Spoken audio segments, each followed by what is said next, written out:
Greetings all. I'm Corporal Hollis with the Savannah-Chatham County Board of Education Police Department. For safety and security purpose, it is essential that I provide you with a public safety briefing in the event that we experience an on-scene crisis or emergency. First and foremost, you need to know where the exit doors are located. When directed, the public should exit through the doors to the left or the right behind you expeditiously. The exit for the cabinet member and board will be behind me through the small doors to the right that leads to the hallway where the bathrooms are located. You should exit either the left or the right based on instructions given by campus police. All should go to the assembled area that will be designated by campus police at that time. If 911 need to be called, the responsibility will lie with campus police or designee. Also, if we are in need of an AED prior to arrival of EMS, that will be located on the left side wall adjacent to the exit door. It will be responsibility of campus police to utilize that or designee. Upon the arrival of EMS, it will be the responsibility of campus police or security personnel that are outside at the time to spot and direct them. If we experience a small fire, you should find the fire extinguisher behind me through the small doors where the restrooms are located to the left, adjacent to the exit doors. Thank you, and have a great day.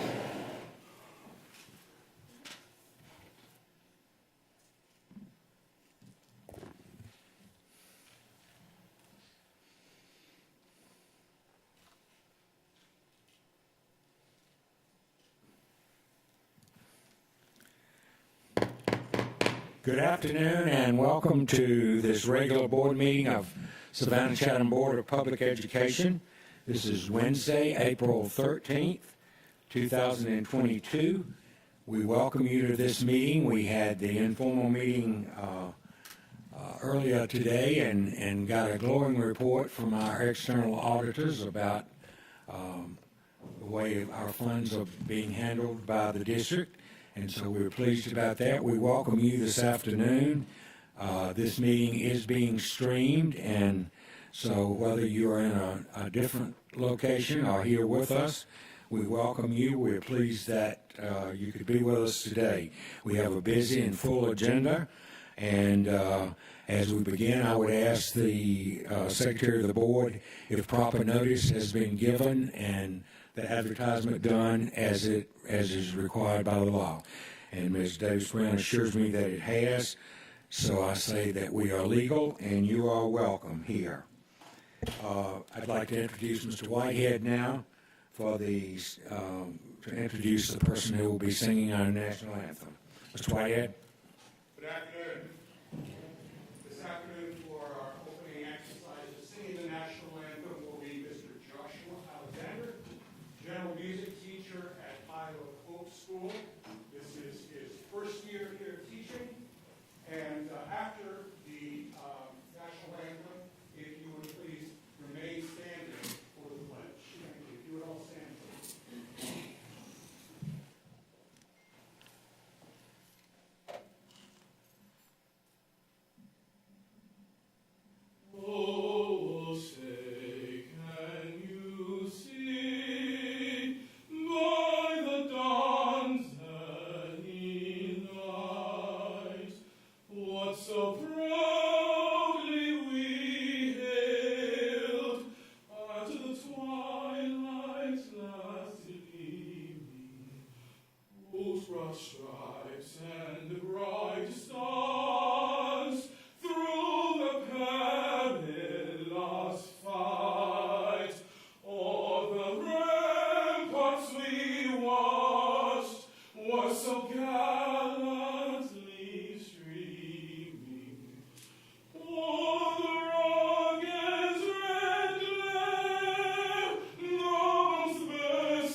Could I have a motion to approve our agenda from Dr. Tanya Howard Hall? Thank you, Dr. Buck. I move that the agenda be approved with the following revisions. Pull items 9.02, transportation update / bail schedule. 9.03, bail schedule FY 22-23. Revisions to items 4.02, deaths, items 5.01, recognition superintendent's student of the month, item 6.02, request to appear before the board, item 7.02, policy DCJ, emergency changes to the budget, 4-year review, and item 8.02, board minutes. You've heard the motion by Dr. Howard Hall. Ms. Hines seconds. All in favor, raise your hands, please. 1, 2, 3, 4, 5, 6, 7, 8, 9. Motion passes 9-0-0. I'd also like to call on Dr. Howard Hall for a motion to amend the approved agenda. Thank you. I move that the approved agenda be amended to add item 7.13, resolution celebrating former board member Larry Lauer. You've heard that motion, seconded by Ms. Hines. All in favor, raise your hands, please. 1, 2, 3, 4, 5, 6, 7, 8, 9. Motion passes 9-0-0. Moving on, I have several announcements. One is that the Board Accountability Committee will meet in this room on Thursday, April 28th at 3:30 p.m. here in Whitney Complex. And I also need to announce to make certain that it is in our written record that we have received a letter of intent to submit a charter renewal petition for the Tybee Island Maritime Academy Charter School. It's dated March 22nd, 2022, and it was received on that same date in the board office. Likewise, we have a letter of intent to submit a charter renewal petition for the Coastal Empire Montessori Charter School. That was dated on March 22nd, 2022, and was received in our board office on March 23rd, 2022. Board members, do you have any other announcements to make? Hearing none, it is always customary that we recognize those former employees and students who have, because of accidents or illness, passed away in the last month. And there are several this month. It's always particularly sad to have to note the loss of a student, Wesley Sean Dietrich Whitback II. He was an 11th grader at Woodville Tompkins High School. His date of death was April the 1st, 2022. We had a retired paraprofessional, Carol Robinson, whose date of death was April 10th, 2022, and she was at Coastal Middle School. And then for us on the board, particularly, Mr. Larry Lauer, who was a district board member from District 6 from January 1st, 2013 to December the 31st, 2018, passed away last month. And in honor of his life, I'm going to ask Ms. Hall to read a resolution on behalf of the board.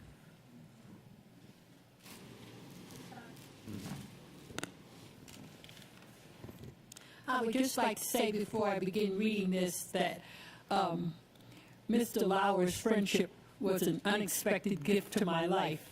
If there was ever anyone who was utterly different from me, it would have been him, and he turned out to be just an angel touching my whole existence. So I'm very honored, Dr. Buck, to get to read this morning. Resolution in celebration of former board member Mr. Larry Lauer.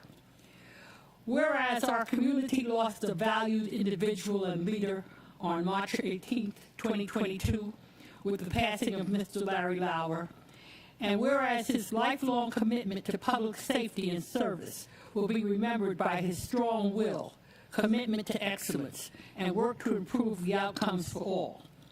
And whereas his work is remembered as a public education advocate with an unwavering passion for continuous learning through improved offerings and services, standing firm for the advancement of public education as a means to improve the outcomes for all.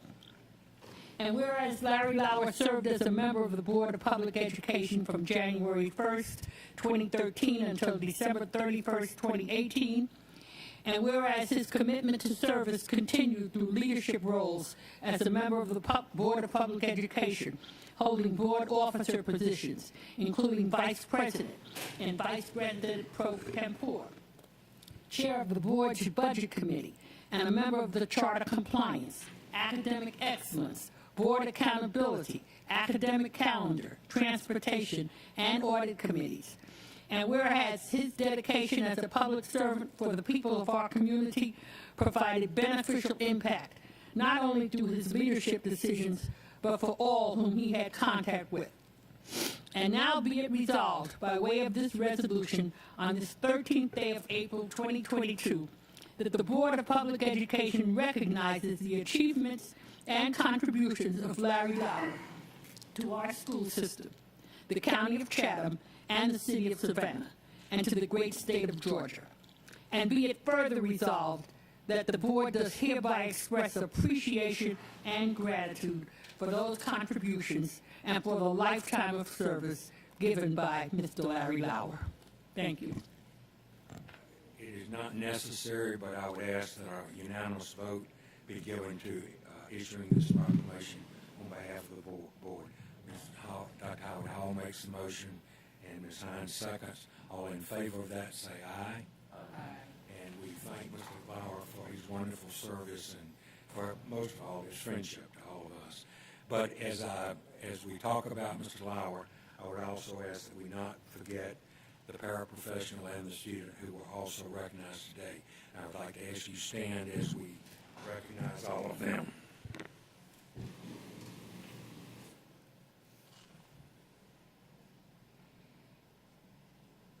Thank you.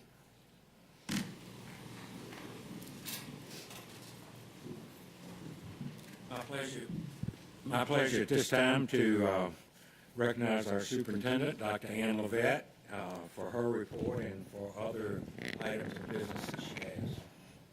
Good afternoon, Dr. Buck, officers and members of the board, and to our staff and those who are visiting with us today. It's my pleasure to share the following report. I'd like to begin with our Student of the Month. Our featured Student of the Month, representing the month of March, attends the STEM Academy at Bartlett and is in 7th grade. She has consistently earned high honor roll every quarter, and she opted to take a course considered to be difficult by many, Economics and Personal Financial Literacy Honors Course, where she achieved 100% for the first semester. Always attentive and organized, she's ready to learn each and every day. Her extracurricular involvement includes the cross-country team, which is 4th in the district, the Award of Excellence in Photography STEM Reflections, National Junior Honor Society, swimming and band, tenor saxophone. She has also participated in The Lion King as a school play. Her love of animals led her to do volunteer work at the Pegasus Riding Academy, which provides equine therapy in Savannah. Her long-term goal is to attend college to become a marine biologist. Gracious. I knew we would have at least one new friend based on that. Gracious, resourceful, positive are only a few of the numerous adjectives to describe this exceptional leader. She treats her peers and teachers with empathy and respect and has taken a clear stand to support her fellow classmates against bullying.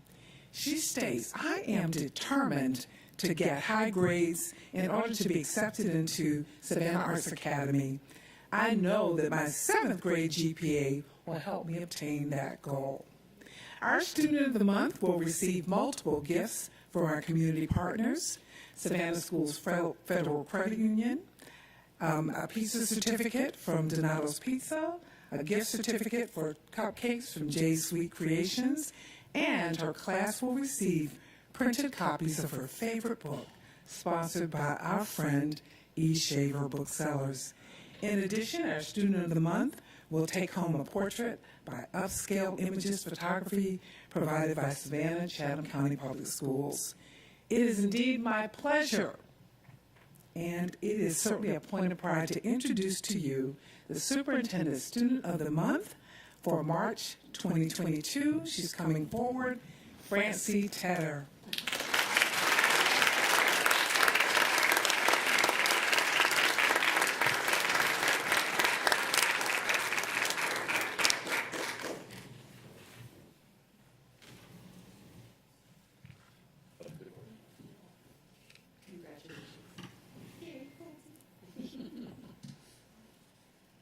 So she has Ms. Dr. Hoskins Brown, and she also has Ms. Grabowski, who's known her for a very long time, here to celebrate her today. Also, we have Dr. Cave, her principal, and I think a few others who are here to celebrate her. We are always pleased to recognize our students, and we are delighted, Francie, to have you with us today. We offer you our strongest congratulations, and we look forward to future opportunities to celebrate you and your work. Again, congratulations to you, your school family, and your personal family. Congratulations.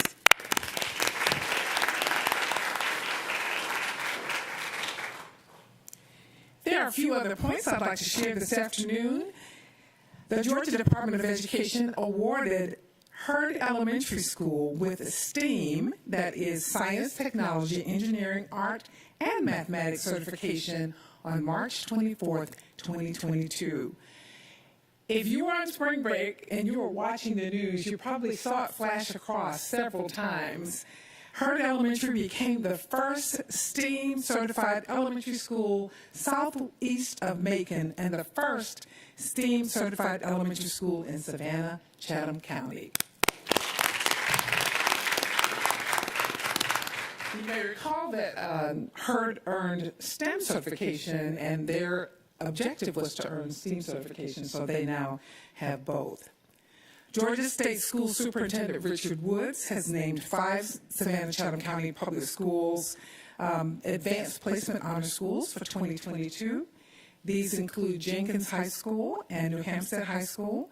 They were named AP Access and Support Schools.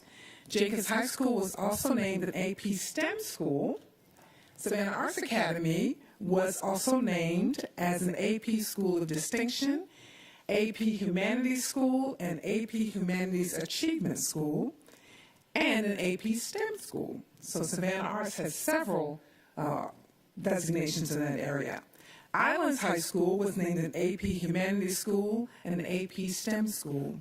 And Woodville Tompkins Technical and Career High School has been named an AP Expansion School. Congratulations to all of our AP schools.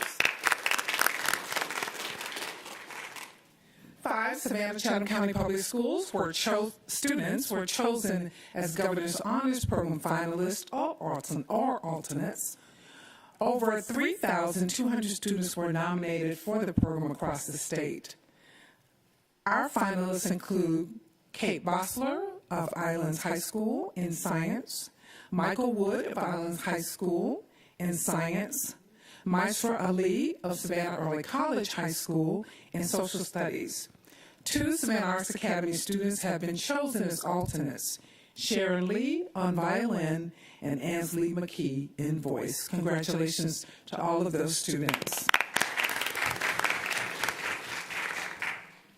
John W. Hubert Middle School FCC LA students, that is our Family and Consumer Sciences students, the old home economics, and we need to make sure people understand that we still teach Family and Consumer Sciences. We just don't call it home ec anymore. They competed in 5 different competitions at the Georgia FCCLA State Leadership Conference. 6th grader Elon Dennis competed in a sustainability challenge and earned a bronze medal. 7th grader Maurice Robinson competed in the state-only competitive events Toys That Teach, where he placed second. 8th grader Anthony Albright competed in the Chapter Service Project portfolio and earned a silver medal. Alexis Monroe, also an 8th grader, competed in the Chapter Service Project display and earned a silver medal. Alexis and Anthony will advance to national competition in San Diego, California. Congratulations to all of our students from Hubert Middle School. The School of Liberal Studies at Savannah High School hosted a 3DE pop-up shop at Marketplace on March 25th. So if you're watching during the spring break, you also saw that. I think it was also featured in Savannah Morning News. That Marketplace pop-up allowed our 3DE students to showcase their entrepreneurial talents. 3DE 11th grade students have worked to create business plans and engage with business coaches while working through case studies to prepare for their year-long projects. 21 Savannah Chatham County Public Schools elementary students were among more than 300 students across Georgia who participated in this year's State Science and Engineering Fair, which was held at Georgia College in Milledgeville. We are proud to announce that students from Windsor Forest Elementary, Garrison K-8, and Hurd Elementary School brought home awards. The Islands High School Future Farmers of America Senior Veterinary Science Team, so yes, we still have Future Farmers of America in Savannah. That Senior Veterinary Science Team placed third in the state competition, which was held in Perry, Georgia. Students had to complete a written test, perform handling and clinical practicums, and identify veterinary tools, animal breeds, and both internal and external parasites. The team consisted of Abby Van Bremer, Alex King Castro, Katiana Boland, and Taylor Tomlin. Abby Van Bremer also placed second in individual competition. Savannah Chatham County Public Schools is just one of 4 districts across the state to benefit from a new initiative called Equity Through Education. It's a grant that has been funded by Georgia Power. The program, which also includes Clayton County Public Schools, Dougherty County School System, and Richmond County School System, represents a $3 million investment that will address specific needs for improving career readiness and multi-generational economic stability. Savannah Chatham County Public Schools will use the funding to implement a K-12 STEM track, enhance early learning, and also address barriers that impede post-secondary or career success. We are grateful to Georgia Power for their continued support and for this special opportunity. We'd like to offer special thanks to all who made Navy Week a success in our district. We appreciate the Navy technicians, the medics, and the divers who gave educational STEM and fitness demonstrations, and the U.S. Naval Meteorology and Oceanography Command staff who presented on atmospheric and oceanographic science. The capstone of the week included a visit by no other than Rear Admiral Susan Breyer Joyner, Navy Enterprise Networks and Cybersecurity Division Director. Rear Admiral Breyer Joyner is a native of Savannah and a graduate of Herschel V. Jenkins High School, class of 1987. It was a spectacular week for our students, our staff, and our community.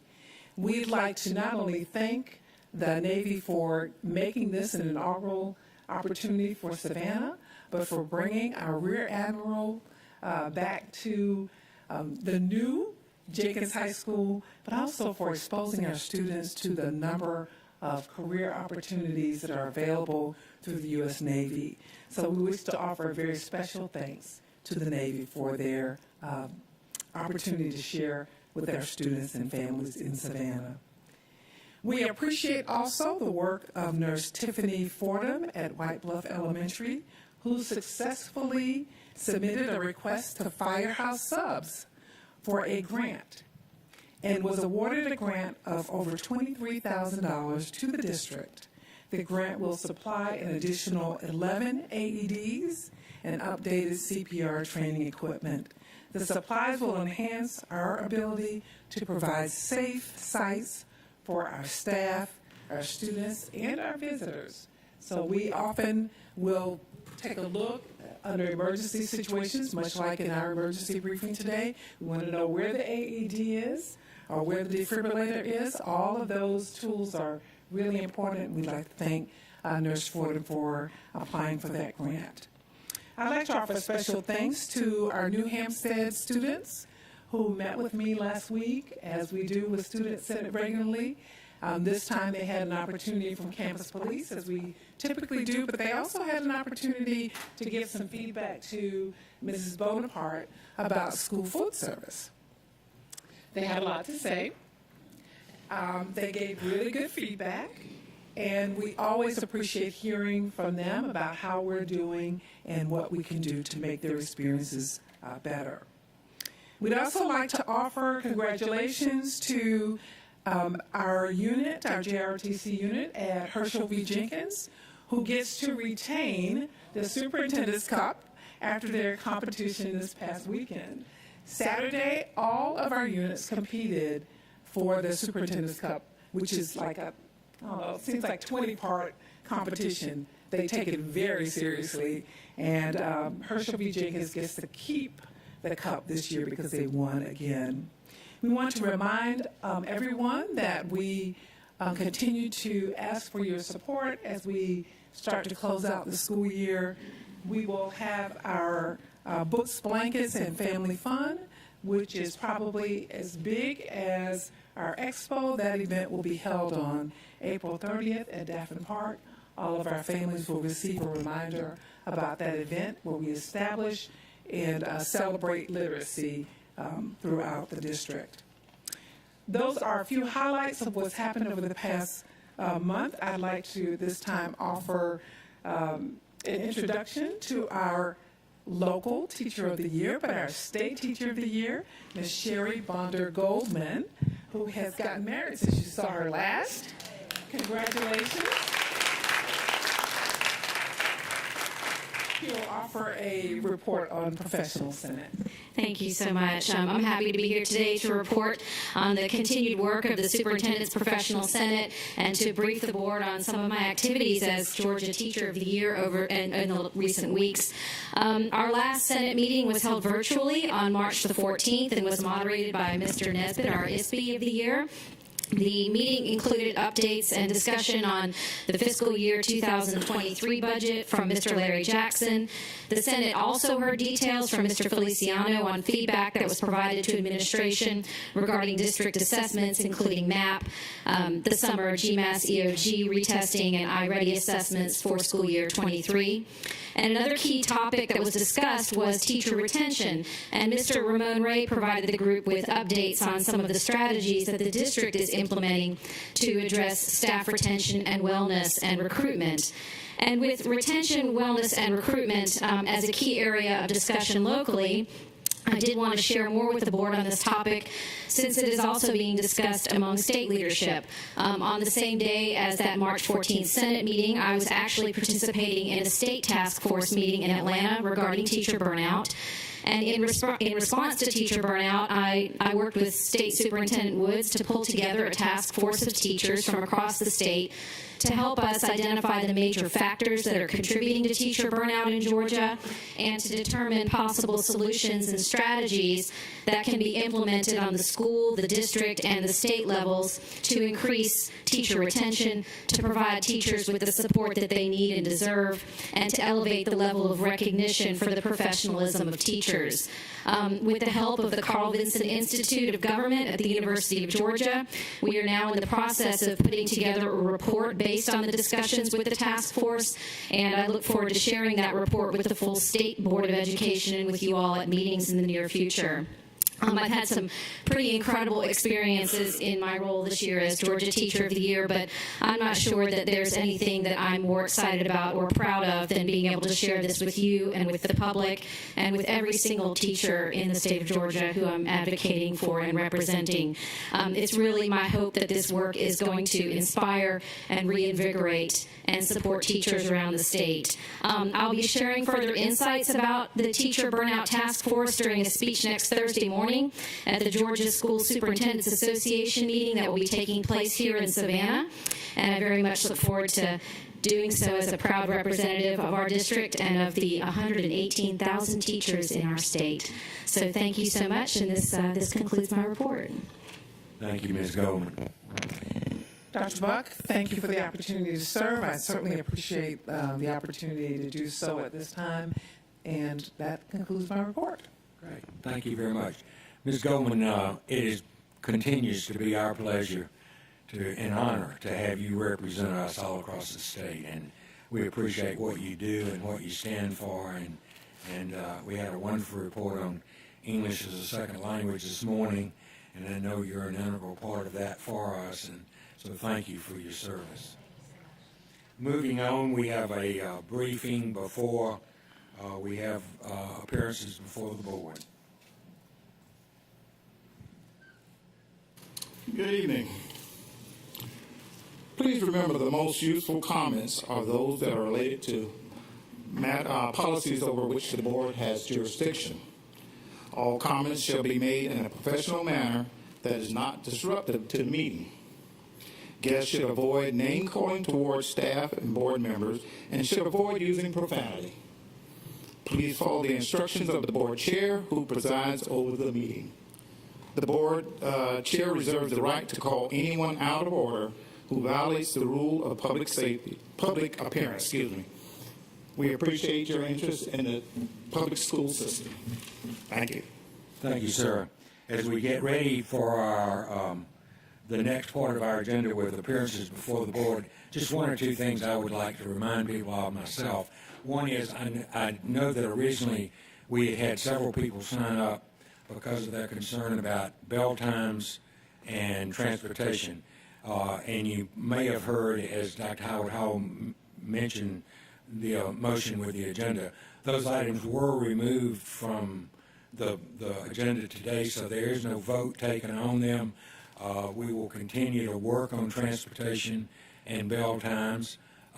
We valued what we heard as we presented what we have been working on, and so we will continue to work on that again. One other thing, if I could mention, you've heard sort of the rules and regs for making appearances before the board. I know that it is election season, and some, both on this board and in our audience, are running for office. This 5 minutes before the board is not a turn or a chance to make a campaign speech nor to declare your candidacy for office. And so if you are speaking in general terms about agenda items and those sorts of things, you are certainly welcome to speak. But I will call you out of order, as I am supposed to do, if you start to speak on your own behalf as a political candidate. I know that you'll understand what I'm talking about. Thank you. The first person that signed up is Kelly Ledbetter. And I believe that am I not saying it right? City of Savannah, and is that Linda Wilder Bryant? Oh, y'all. Hey, Alderwoman Bryant. It's nice to see you. How you doing? I'm good. Good to see you. So we got the memo. This is not about politics. You're not running right now, are you? Mr. Buck. So y'all come around. So if you want to do things in the community, you have to have community partners. And they're standing with me because we have this new exciting thing that we want to do and share with you. I've been talking to Dr. Q and Kurt, and he told me that we better not come up here and talk about politics. So I already got that warning. And so what are we going to do? We're going to take a word from out of your mission statement. So we have this awesome program that the city and our community project partners are going to, it's called LIFT, and it's called Leaping into the Future Together. And so we want you guys, my community warriors, to stand with us. And so, Mr. Buck, I'm going to just be really quick, but y'all got to let me say the names of these partners. Sure. And so what we want to do is everybody, Lawrence and I have did a lot of the back to school stuff, but in light of this pandemic, we don't even know if some of these kids are going to be able to come back to school.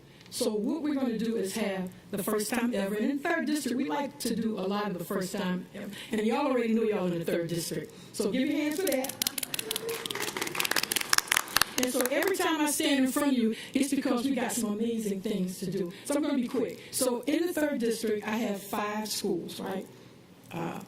And parents were calling me because they live in my district, but because they live in choice schools, they didn't have the transportation to get there. And we understand that. And so these wonderful people, to show you how serious we are, we have some bus cards that we're going to donate to Dr. Q and Kurt. And it's for those mothers who don't have money to get to school. And so in that conversation, I asked these community partners if they would stand with me to present that to you, but also let you know that we're going to be having the best pep rally imaginable for these kids. We need to make sure and shore them up, that we have programs, that we have events, that we have everything that's going to keep them safe and out of harm's way. We want to make sure that that last day of school is one that is very important to them, and one where they know that they can count on people who say they are walking their talk. And so, again, thank you for this opportunity. We're going to get the logistics together. We do have a hard date. It's May the 21st at the Civic Center. And we're going to offer some job opportunities. And all of these people are saying that they need jobs. Young people, they're going to need that money, to get back to school, to buy the clothes. I don't know if you want them to speak, but they already know they're going to have hell to pay if they say anything about an election day. And so I don't know. I would just ask you if you will make certain that you get the information to Mr. Hediger about how we, the public, can support the purchase of those tickets to help fund it. So if they could just say their names, if that would be okay with you.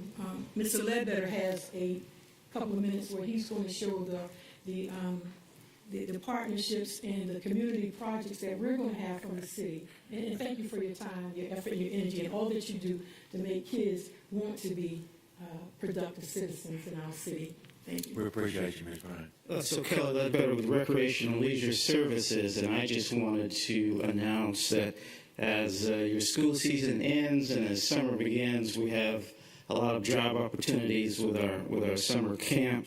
We're looking for lifeguards as well as camp counselors. We do have a hiring event this Saturday at 3401 Edwin Street, and I can provide you with the details of that. But we are anticipating a busy summer, and so we'll have plenty of opportunity for youth to come and work with us and hopefully provide a great summer program. Thank you. Next. Good afternoon. I'm Lawrence Bryan, president of the LB3 Foundation. And I think this event is going to be an amazing event. First of all, they're going to have a job fair. And what that's going to do for the kids is it's going to give them something to do during the summer. We want them to continue to learn during the summer. And the job is going to help them provide clothes to school. They all like to wear sneakers. They can help their parents provide that. And, they just need to know that we care about them. And this is a real preventive measure because of the fact that we always react after something happens. So we want them to know that we care about them, and this event is going to be amazing. Thank you. Thank you.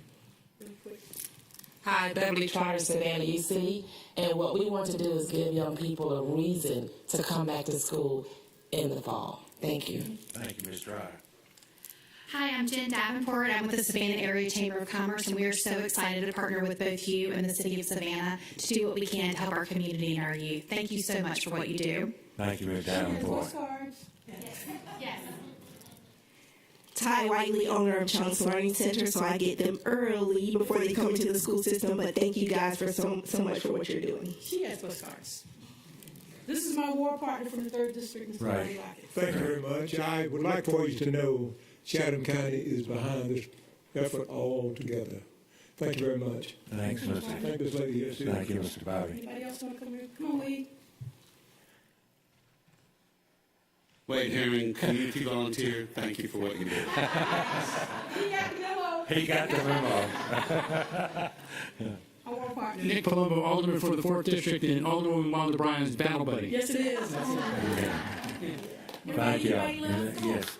I'm Desiree Priest with Savannah East City as well, and I'm excited about this partnership. It's going to be a great thing for the city of Savannah as well as Chatham County. Thank you. All right, so Thank we're you all very gonna much. read these names off really quick, and then we're out of here. So, Officer of the Mayor Van Johnson, Alderman Chairman Nick Palumbo, District 4, Dietrich Leggett, 2, Kirk, Mayor Pro Tem, Commissioner Bobby Lockett, Councilwoman Karen Williams from Pooler, Representative Carl Gilliard, Representative Derek Mallow.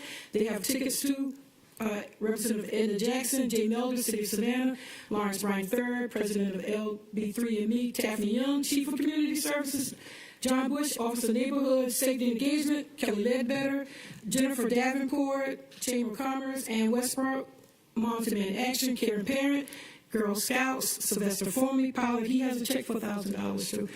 For the bus cars, Beverly Trotter, Savannah East City, Doris Williams from Mary's Place, formerly Rape Crisis, Katrina Bostic, Family Promise, Attorney Anthony Burton, Attorney Wade Herron, Attorney Joe Irwin, Ty Whiteley, Alexa Frame, Joanne Morton from Savannah, Chatham Sustainability Coalition, Brenda Curtis Johnson, President of Enough, Barbara O'Neill, President of Moms, Murdered Sons, Joe and Michelle Pastor, President of PAX, Tony and Davina Jordan from AWOL, Naomi Brown and Herbert Deloach from Boy Scout Troop Number 21, Sharon Wanda Akins from PUSH, Gwendolyn Frazier from Urban Art, Larry and Olga Williams from Dominique's World, Kenneth and Medea Clark, Bishop Frank, and Gwen Wilson, Omar Temple, number 21, Margaret and Rick Ellison from Ruff, Tenet Tahakura Myers,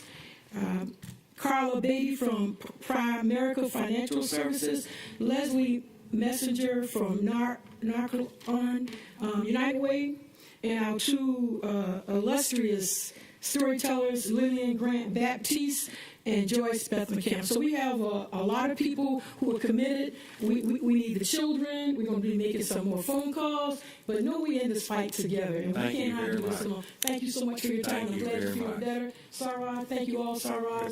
We appreciate so much all of y'all. Thank you so much.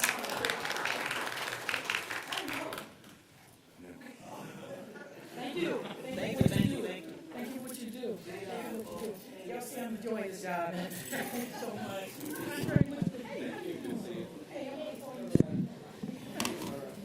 Wall buddy, how you doing? Good to see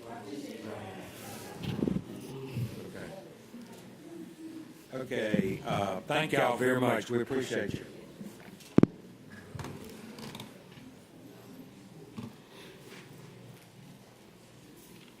Moving on, I have 3 different lists of speakers going here. The next one on my list is Ms. Beth Mazzaroni, who will speak on sexually explicit book policy. Okay. Right there. Thank you. Thank you, ma'am.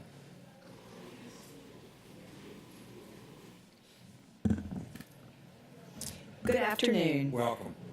On March 2nd, Ms. Tanja Brunge, a program manager for Instructional Technology and Media Services, presented on the selection and maintenance of books in the media centers for Savannah Chatham County Public Schools during the informal school board meeting which preceded the public school board meeting.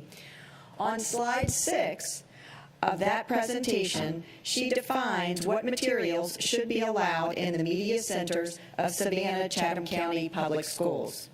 I quote from the slide, "In general, material harmful to minors based on sexually explicit or sexually graphic content should not be included in media content held and maintained by the district for student use and access.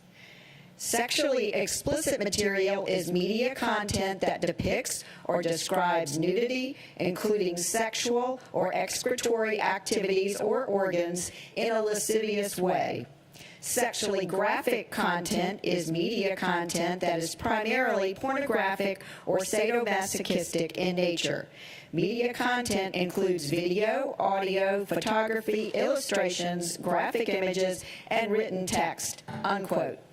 The School Board Action Team, which I represent, concurs with this definition and wonders, since this is district policy, why haven't all of the books we have exposed over the past several months been removed? We have verified that while some of these we have identified have disappeared from the Destiny online card catalog, many titles still exist. In addition, we continue to identify books that would fall into the category Ms. Brunge described as not belonging in media content that the district, quote-unquote, houses and maintains.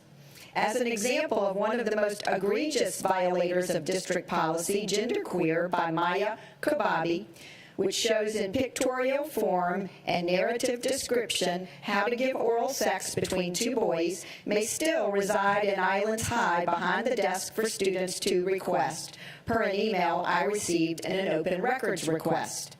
Ms. Brunge also noted in her presentation that Lawn Boy by Jonathan Evanston, a book that includes pedophilic acts and was identified by a February public speaker, wasn't in the Jenkins Library, even in audio form. However, in my open records request, I obtained an email from Ms. Bernadette Ball Oliver, Associate Superintendent of Secondary Schools, sent to Ann Levette from March 2nd of this year, confirming an audio version of Lawn Boy did exist at Jenkins through Sora, a school teaching app, on the day we presented.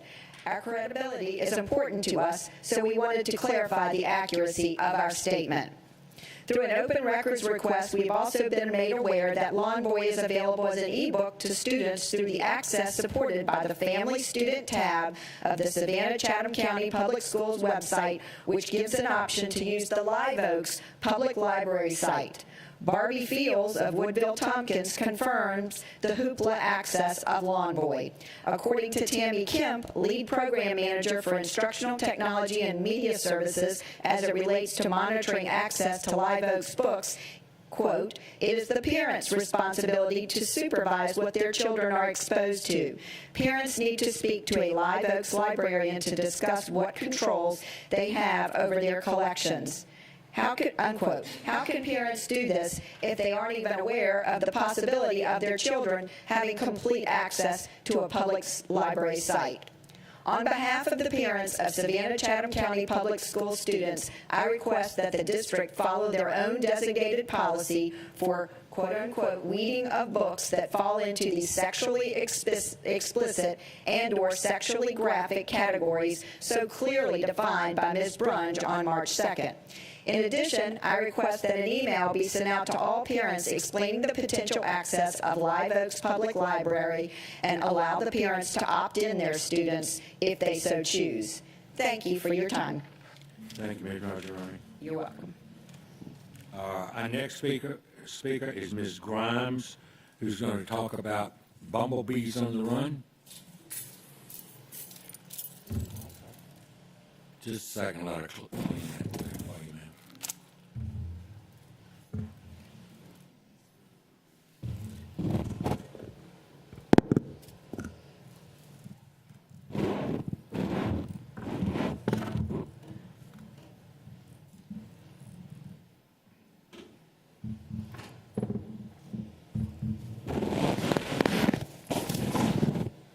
Thank you, Ms. Lund.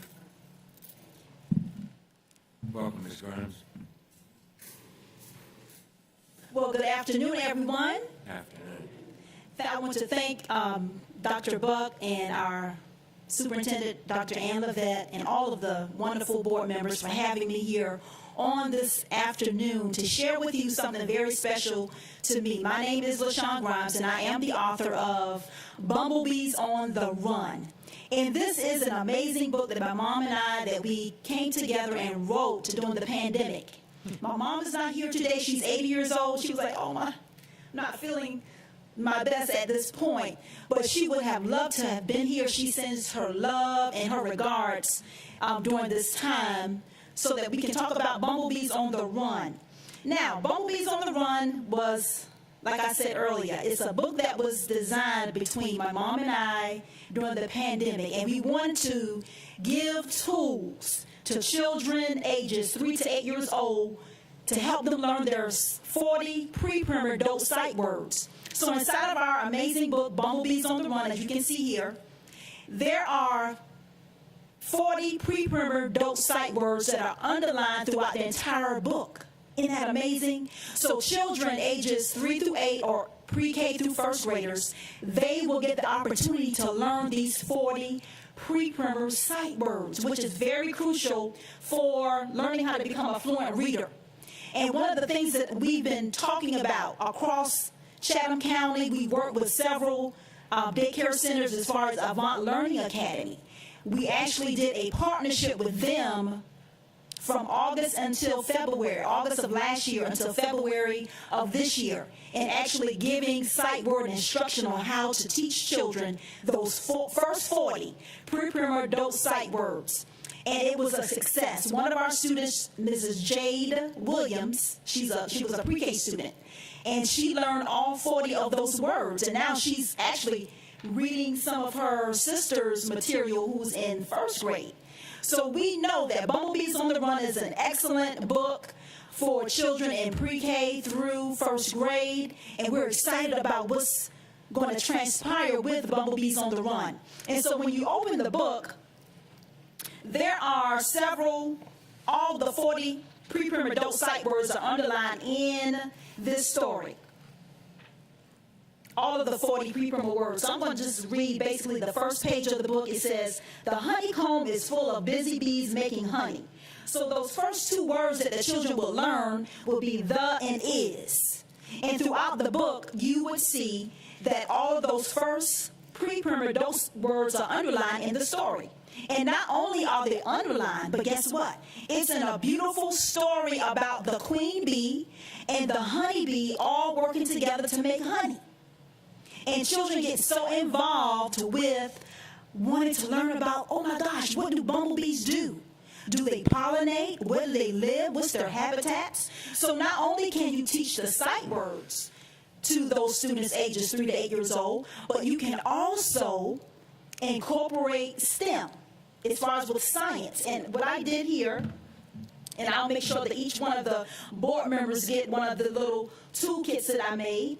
What you can do, the teachers, which is very crucial because we're all about STEM and making sure our students are learning science, technology, engineering, and math. So what we can possibly do with Bumblebees on the Run, they're going to learn their sight words, those first 40 pre-primer adult sight words, and then you can incorporate science with it as far as having a week talking about bumblebees around the world. That would be social studies, bumblebees around the world. And I did talk about that in the little toolkit here, bumblebees around the world. And so that's very important when we're talking about connecting Bumblebees on the Run with other subjects. So you can connect it with science. And I talked about here introducing the students to what type of bumblebees exist.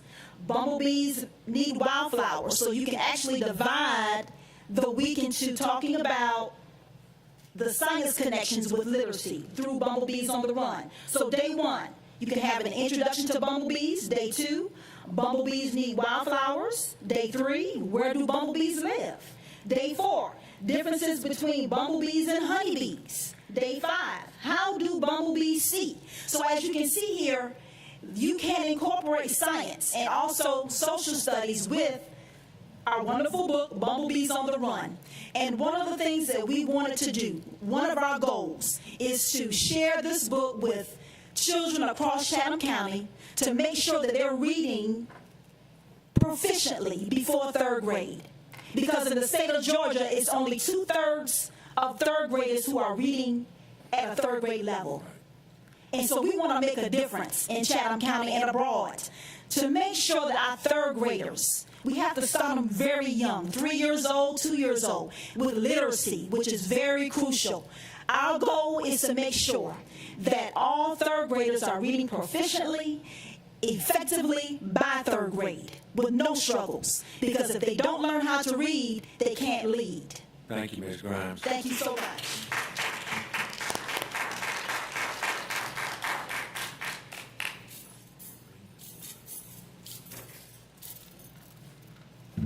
The next speaker is Mr. Peter Robine. Is he here?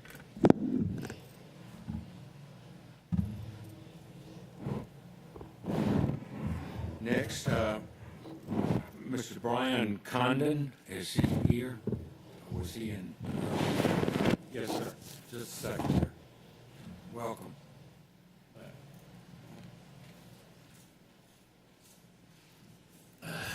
Hello, my name is Brian Condon, and today is my first time to speak before the board. I was going to bring up the shocking language in some of our library books, but that content has been addressed over and over by other speakers and parents, apparently to no avail. Sure, these books are filled with smut, but what's really disgusting is this board doesn't care one bit about what parents think. In fact, the board is designed to practically eliminate parental involvement. Meetings are held at 2 o'clock when you know that working parents cannot attend. Questions don't get immediate answers. It takes days for that one person who asks the question to get an answer. Everybody hears the question, but nobody hears the answer except that one person. Then there's the opt-out.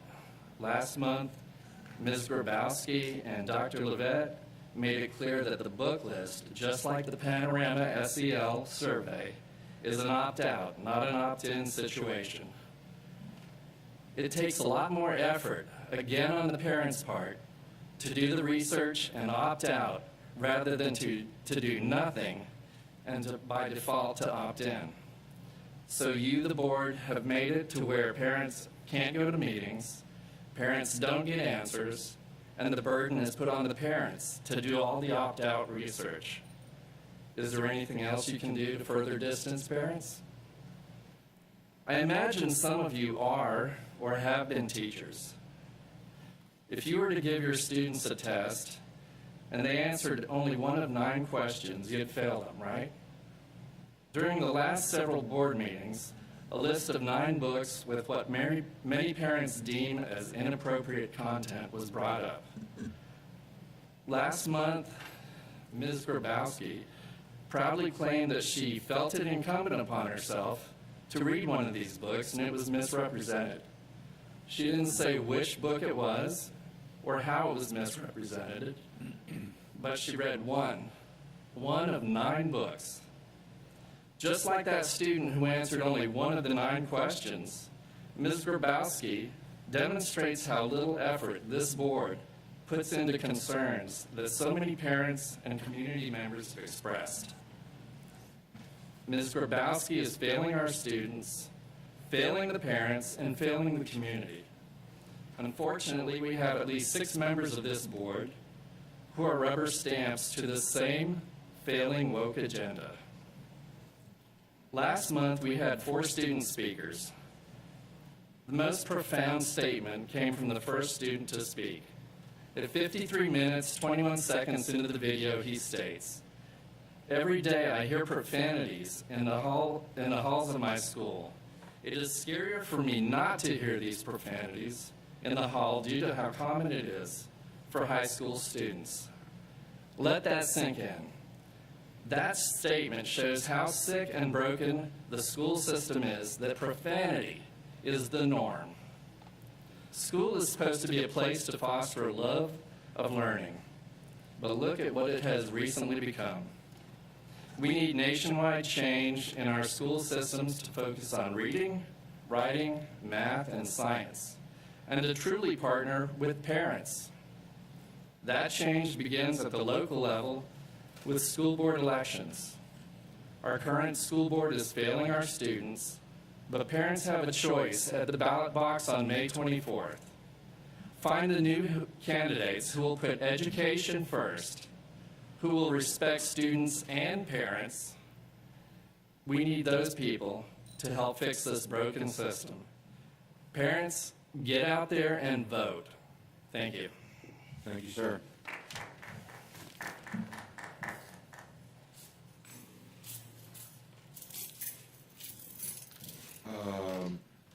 Ms. Gay, Ms. Cheryl Gay. Okay, good. Just a second. Let her clean that for you.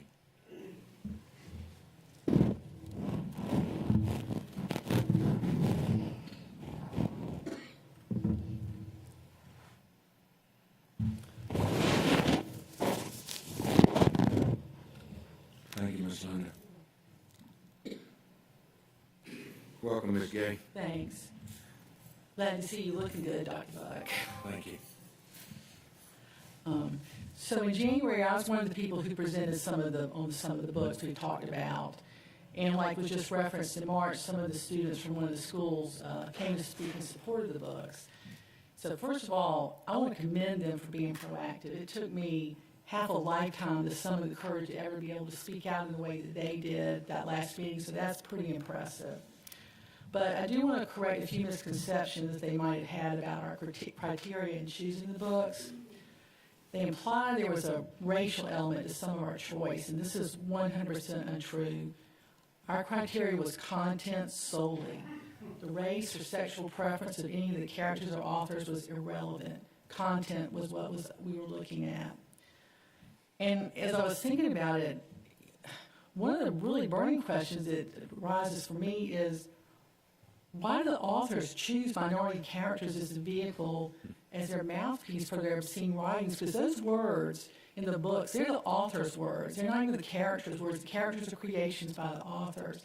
And it disturbs me they choose minority characters to represent them that way. And I think that's a really big problem.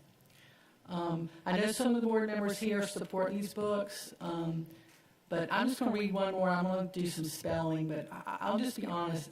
For the life of me, I don't understand how this book is still in the system. As of this morning, I have some screenshots to verify it. The digital catalog shows that Groves, Islands, and Windsor have one copy of a book, Juliet Takes a Breath. So I'm going to read I'm going to spell some of the words. So, quote, slide fingers deep inside your CUNT and learn what your period feels like before it's out of your body.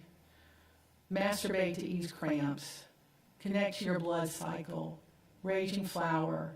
Empowering your PUSSY by empowering your mind. Harlow Brisbane. End of quote. This isn't an isolated passage taken out of context. This is all through this book. When we spoke in January, this book, Juliet Takes a Breath, was at Islands, Jenkins, Savannah High, Coastal Middle, and Ellis K-8.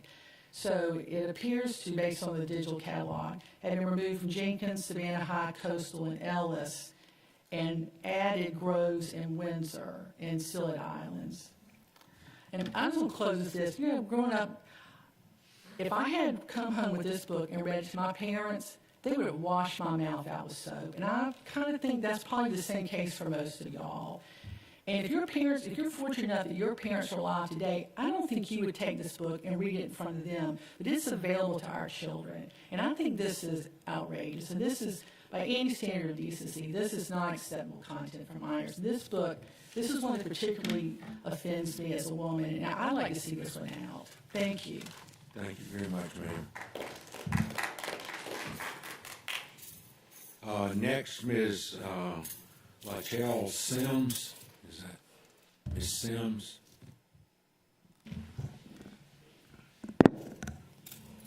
Who's speaking of defects protocols? Next, Ms. Mincy, please. Ms. Gina Mincy.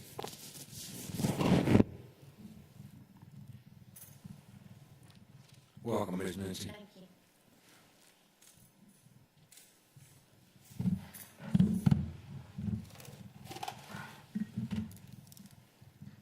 Good afternoon. Thank y'all for allowing me to speak today. My name is Gina Clifton Mincy. I was born and raised in Garden City, and I attended the Chatham County Schools of Sprague's Elementary, Haynes, Mercer, and I graduated from Groves in 1979.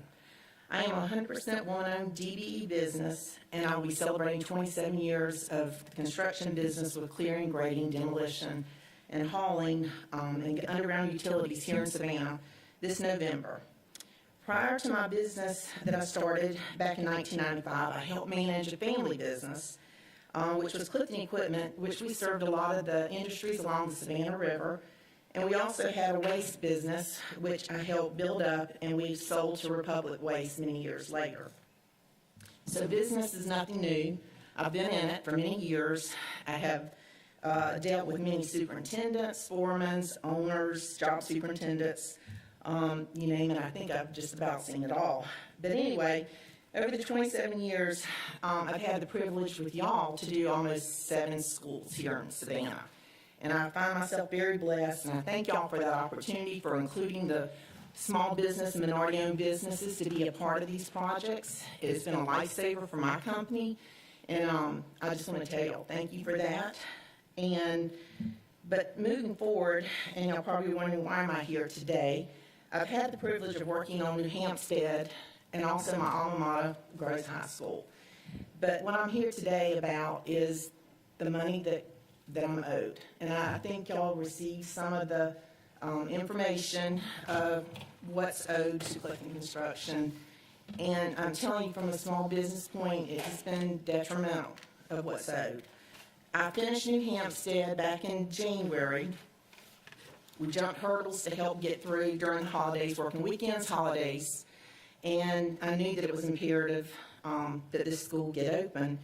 When CPPI came to Savannah, I want to tell you, we had a really good rapport with them. They liked us so much, they asked us to do a private job over in South Carolina, which we really didn't have time for, but we had such a good working rapport with them that they, in relationship, we did it. Then comes along Groves that's going to be bid, and so we sat down and we worked on those numbers hard. Like I said, at the time, everything was good. But I understand during the process of New Hampstead, they had several internal problems with changing the people, and I can tell you it changed drastically for Clifton Construction, my employees, and also the pay schedules of, what went on. And so I didn't know if you had a chance to look at it, but as of now, Clifton Construction, for both jobs, is owed over $1 million. It's actually $1,027,662.07, and that puts a really financial strain on a small business. I've talked with CPPI on this on New Hampstead, which we finished in January. They're owing over $240,000 on that project. I have vendors that I still left, I'm still owing and are calling to pay. We fronted a lot of money with trucking that went on with, these jobs. Truckers want to be paid every week. I can't wait 60, 90 days to pay these people. And I've had vendors that I've used for a long period of time that are calling, they're in need of their money. And, I'm being told the same thing when I've... Sorry about that. I've talked with them about it, and it all goes back to the school board. They haven't been paid, therefore they can't pay. Well, that gets old after a while, and I'm here because things are tough for me financially with my company. I've lost some employees because of some of the treatment that has gone on, and for the first time in 40 years with the Clifton business, I actually walked off of a job. I pulled all my equipment, pulled all my people off on March 4th because I could not get an answer for getting paid for New Hampstead. It was always the same thing. You're not owed anything. And I'm like, how am I not owed anything? I've done the work. I'm finished. I've been checked off. Everything's completed at New Hampstead. And the response has always been, you're not owed until it's paid. Never heard that one before. I've done the work. I was checked off. Everything was clear. it's carried over. The animosity, it was so bad, and the environment with Groves, trying to deal with them, having employees of theirs going out on our jobs after we have cleared and graded everything and all, and asking them, please don't ride on it, doing donuts on it, things like that. It's just been one thing after another. The harassment, the environment became so toxic that I decided for the first time ever on March 4th, on that Friday, to pull my equipment, pull my people, because I'd lost 8 to 10 people during that time of that job. Had employees begging not to go back out there. They were being, some of them had been cussed at, fussed at, you name it. Never have I experienced this in all the years I've been in business, and I've dealt with a lot of people. Like I said, we had a good rapport with them.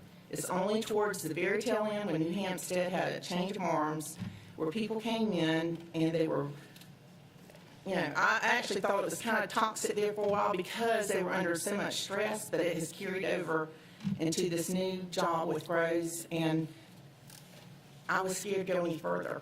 I'm over $1 million owed. I can't keep going, as a small company, a small business owner, being owed that much money. So I'm just here today to see, as a small business owner and a DBE, what can be done, with the school board to help small businesses and minority-owned businesses. This is how I've watched it over the years. A lot of them can't sustain staying in it because they're paying all this money up front and then they're waiting 60, 90 days. Small businesses can't do that. So I don't know if there's something that needs to be changed in the contracts that can be done. I don't know. Or with, y'all dealing with the contractors that come to town, but I've never gone through this. Ms. Mitzi, we'll continue. I know you are very aware that the project is ongoing, and yes. The superintendent and our staff will continue to work with the vendors and the contractors and the company to try to make certain that whatever needs to be worked out is worked out. The board honestly does not get involved in this part of it other than you've now apprised us, and so we are informed, but we don't normally get involved in the day-to-day operations, obviously, of that.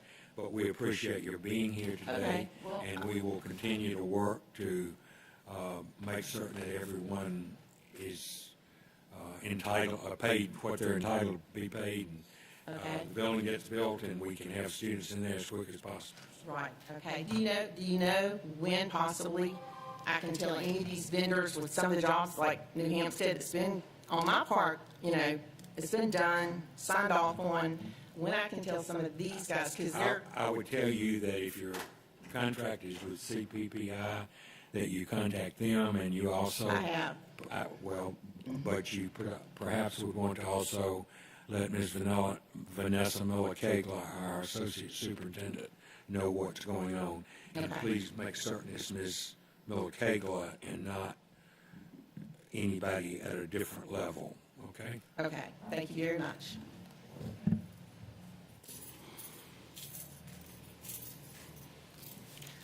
Next,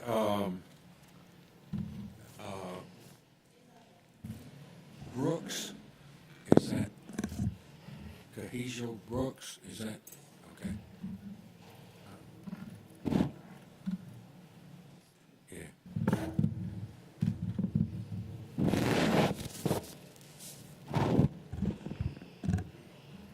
Welcome, Ms. Brooks.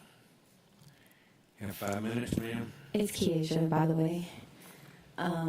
So these books, I'm just kidding. I'm not here to speak on books or indecorous language used in school. Unfortunately, most of the children in these schools deal with issues much larger than the content of books they don't read or care about. And cursing is so ingrained in society that it's not an issue of the board or parents. This is a matter of life and death and a future for the children of this city. Hello, my name is Keisha. I'm a community organizer who has reached millions of people, received awards from activist and entertainer Mr. Harry Belafonte, Teen Vogue, the SCLC, NAACP, and the Urban League alike. I have a platform of over 400,000 followers, mentor youth, teach restorative justice, and ensure resources for my community. And I can say with 1,000% sureness that I would have never went down this path that I'm on as a student of Savannah Chatham County Public School System. From an early age, I was labeled a problem student. I was in the gifted program since kindergarten and was plainly put one of the smartest children for miles around my area. But in the same breath, I was suspended a countless amount of times from grade K through 8. What my teachers did not know was that I suffered an immense amount of abuse and trauma at home, from sexual to physical. I was subjected to the worst of life outside of school and forced to go to school and face humiliation at the hands of students, teachers, and administrators alike. As a student here, I was violent, I fought, cursed, and was suspended at least over 50 times. I did not know what my future would be, and I honestly did not care. And the children around me were equally violent and lost, many or most of whom that I attended ISS with are in prison or have been in prison, and I'm only 21 years old. We had no empathy for each other, no sense of community, no emotional intelligence or self-control. And this translated to countless fights, arguments, bullying known as flaming up, and problems that bled from school to the bus and the streets and the communities in which we lived. This behavior came to a halt for me when Walmart purchased our housing division on the south side and forced us out through gentrification, and my family was forced to move to Dalton, Georgia. What I thought would be the end of my world became the beginning. In Dalton, I excelled. I felt seen, heard, and valued. I knew that when I messed up, I wouldn't be hauled out to the principal's office, chastised, and immediately thrown away. I was spoken to like a human and given time to process my emotions and forgiven and allowed the space to grow and learn. In Savannah, I felt backed into corners in which I would literally have to physically fight my way out of. I went from being a student who was suspended well over 15 times a year to a young Georgia's author winner, president of Pep Club, and an honor roll student. I felt hope and like I had a future. Why these drastic changes occurred? School discipline reform. Here in Savannah, Black children make up 53% of the school district population and 71% of the disciplined children, according to the Governor's Office of Student Achievement. The current means of disciplines are ISS, OSS, detention, and expulsion. These means are isolating and reminiscent of the prison industrial complex that oppresses the same communities every day. And plainly put, we need to begin the process of reforming the way we discipline children and address harm in our schools. I'm calling for the board to begin conversations with our community that will lead to restorative and transformative justice process in school. I'm calling for you all to be preventative rather than reactive. Instead of fine-tuning your discipline process, let's work to teach emotional intelligence, empathy, patience, self-acceptance, and kindness to children. These principles prevent bad behavior in the first place. Imagine how different our schools would look if we had a mediation/prayer room in every school instead of detention, and that in lieu of expulsion, we had explanation, and that we teach our children how to feel and regulate their emotions so that when they are met with the very real violence outside of school that they face every day, that they can act in a way that was taught to them in school. And my organization, the 912 Liberation Crew, has done the research and would love to work with you all to instill tried and true practices that will lead to a better school system and a better Savannah. Thank you very much, ma'am. We look forward to getting more information from you. I'll talk to you. We already have contracts with the Mediation Center and work with restorative justice with them, but please get us more information so we can at least examine that. Yes, a member of ours is employed there, so we know. Right. But thank you. Thank you, ma'am. I have two speakers left. I'm sorry it's been so long. Last speakers are, first one is Ms. Burrison and then Mr. Padgett. And those are the only names I have left, so.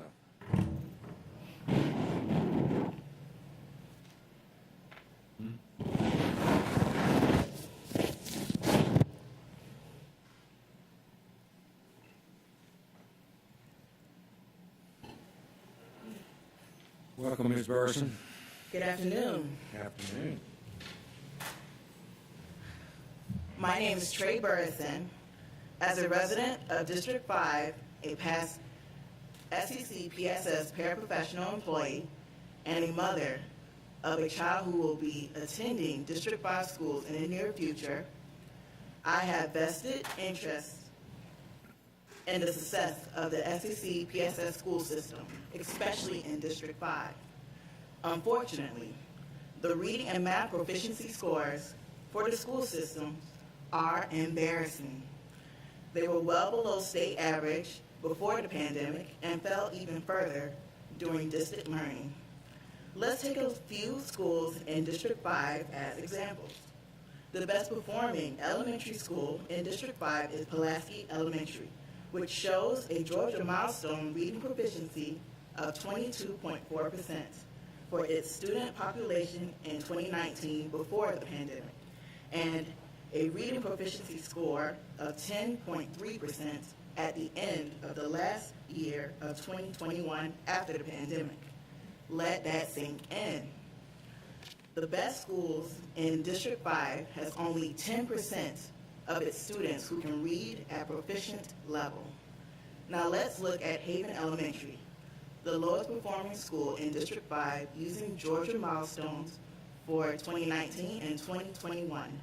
Before the pandemic, only 7.5% of the students at Haven were reading proficient. After the pandemic, only 3.1% were reading proficient. Contrary to what has been expressed by some board members, studies confirm that it is next to impossible to catch up students to grade level after grade 3. There have been incremental gains, but not a catch up. This is why the school system efforts and dollars need to be super targeted to K through 3 for extensive reading support. When I look at slide 5 on the board deck from February 20th of this year, which shows the disbursement of the American Rescue Plan funds that were granted due to COVID by the government, I noticed that one of the 3 largest expenditures under supplemental learning was the creation of 3 senior officer administrative positions to take tune of $1.7 million. In contrast, only 3 learning specialist positions were created with a much smaller line item, or 2% of the total funds granted. When is the school system going to start prioritizing dollars on classroom support instead of administrative top heaviness? I would like to request a response from the board that shows the short and long-term plan to shore up the poor proficiency scores across the Savannah-Chatham school system. I will leave the speech with you today so you can have my contact information. Thank you for your time. Thank you, Ms. Garson.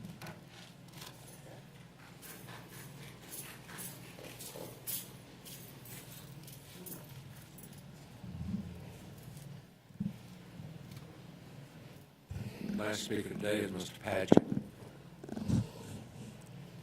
Mr. Keith Padgett.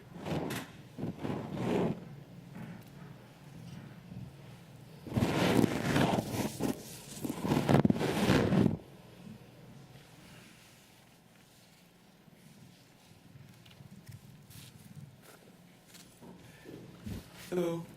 Hello, welcome, Mr. Padgett. How's everybody? Good. Good. Good afternoon. My name is Keith Padgett, and I'm a lifelong resident of Savannah, currently living in the 6th District.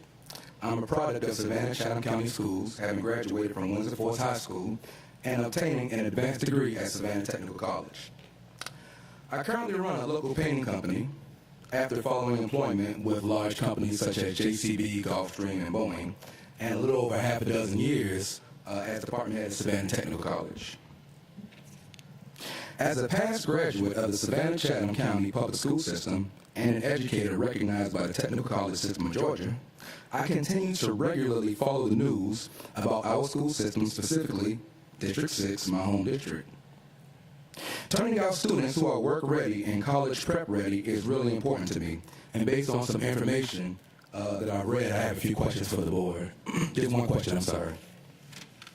Savannah-Chatham schools boast about a 90% graduation rate. between 2020 and 2021. Neighboring counties such as Bryan County and Effingham County also boast about very similar graduation rates. My question is, how can Savannah-Chatham County be comparable to graduation rates of Effingham and Bryan County when the School Digger site has Effingham ranked at 25th in the state, Bryan County ranked 23rd in the state, but Savannah-Chatham County schools ranked 152nd out of 193 districts as it relates to statewide performance? It would appear that Savannah-Chatham County has grade inflation or internal pressure to pass students based on the statistics as graduation standards are set at the state level and the same for all students.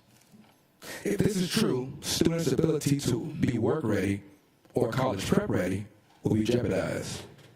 I would appreciate a response that might explain this anomaly. I'll leave my speech to the gentleman. Thank you very much for the time. Thank you, Mr. Patrick. Make sure the officer gets it over here, sir. That's our last speaker. Moving on to the Board of Education matters. I'll ask Mr. Hatterger to lead us through that, please. Thank you, sir. Board of Education matters. We have a host of policy reads for the board to consider. These are first readers for the board's review. Item 7.01 is policy EFDD. This is a new policy, and it's being created and brought before the board for review in support of the district's continued work to enhance information security efforts. You've heard this is the first read. Are there any immediate and quick changes or comments that you have? I would ask you, there are 8 or so of these, 6 or 8. Please make your own notes, and if there are real changes that you want to make, let the staff know. But otherwise, I'm going to move us through this pretty rapidly. And do you have anything about this EFDD? Remember, it is the first read. Yeah, we'll vote next month. Moving on to item 7.02, this is a 4-year review, policy DCJ, emergency changes in budget, updated primarily to align with the language of policy DCI, which sets budget transfer thresholds and authorities for the superintendent. You know that in this particular policy, those numbers now match. Would like to provide information for the board. Apologize for a typo that was previously submitted. The numbers that are in this policy revision both should be 150,000 to align with the DCI threshold of budget transfer. Appreciate Mr. Johnson for raising that for us. We have fixed that typo and posted it to board docs. I would also just ask, as we consider changes, I believe the board president, whoever that person is, should be, along with the chief financial officer and the superintendent, the ones making that emergency decision. So we had it before, and it's being proposed to be out, but we can discuss it at a later date if you wish. Any other comments from board members? Ms. Grabowski, and then I just wanted, that was the one comment I had, so I just wanted to also support for that change. Thank you. Dr. Hoskins-Brown. I just want to clarify your suggestion. This is being eliminated. Does it mean that it has to be unanimous with those 3 individuals, or a simple majority of those 3? I had no idea about that. I just thought that the board representative needed to be apprised of the action being taken. Okay. I do believe the board president needs to remain. I think that it's possibly a challenge, or maybe others can consider whether or not you're going to be able to get the unanimous decision among those 3 on every single emergency, and whether it's needed. And without belaboring the point, my own feeling about things like it, there's never been like a formal vote taken of whether 2 or 3 or whatever, but we can certainly discuss that. So, any other comments from board members? Moving on. Item 7.03, this is also a 4-year review, policy IDCA, which is summer school. Timely action for us here. We're trying to bundle these changes up before the end of the school year and as we advance into summer school. Some clarity language has been added to this, particularly to define certain aspects of the policy as to what the rationale is for having summer school. And also you'll note that the previous language did not include any reference to elementary schools, so we created that section in the regulation. Comments from board members. Dr. Freeman. I just like the addition of acceleration. It would be a stretch goal for us to have the ability for students to take additional tracks or courses that would make them more college or career ready that they might not be able to get or fit into their schedule during the normal school year. Any other comments from board members? And remember, that is a policy and a regulation. So. Moving on, policy JCDAF, item 7.04 on your agenda, first reader under a 4-year review. This is updated to account for changes in new technologies, to continue changes in technologies, and also provide clearer language on the controls and management of student devices in the classroom. 4-year review, first reader. Ms. Hines? Well, my question is, why are we moving away from school assigned technology, especially when textbooks are being somewhat phased out?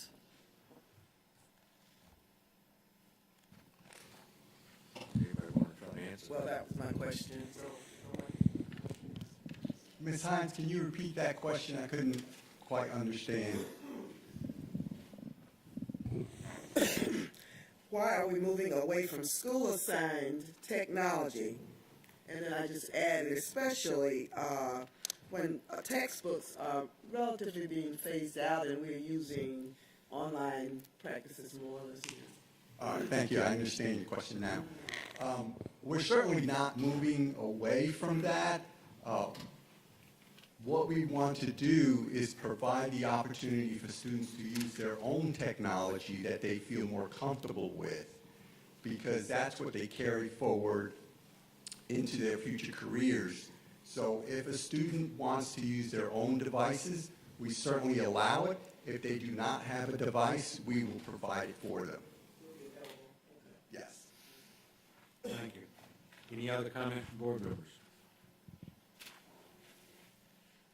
Item 7.05, 4-year review, first reader. This is JGCA physical examinations tied to eye, ear, and dental examinations. Simple change on this one. There was an old reference in there to as and a Georgia public school. We strike that language because this is a local policy. It was probably an old copy-paste error, but we want to make sure that we're focusing our policies locally.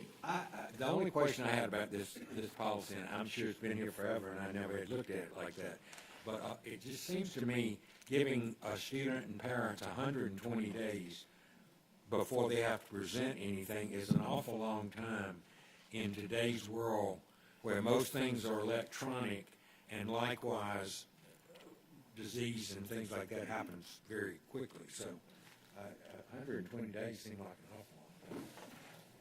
And I know we're probably stretching to get them at 120 days. I understand that. Thank you. We'll double check into that, sir. Yeah. Yeah. We'll take a closer look at it, and if there's ways to tighten that up, we certainly will. I'm sorry? I wondered that too. That's why I put a question mark on it. We'll review it from a legal standpoint on Okay. that number. Moving on. Next one is policy JRA. This is student data privacy complaints. You'll see that this is tied into references to the Federal Education Rights and Privacy Act. Particularly if someone has a complaint, we clarified language in here in the process to lodge that complaint, and also clarified for the person for which the district you should be contacting to do so. Any comments? Yeah, have some and make certain that the staff gets those so that we can make the changes and vote next month.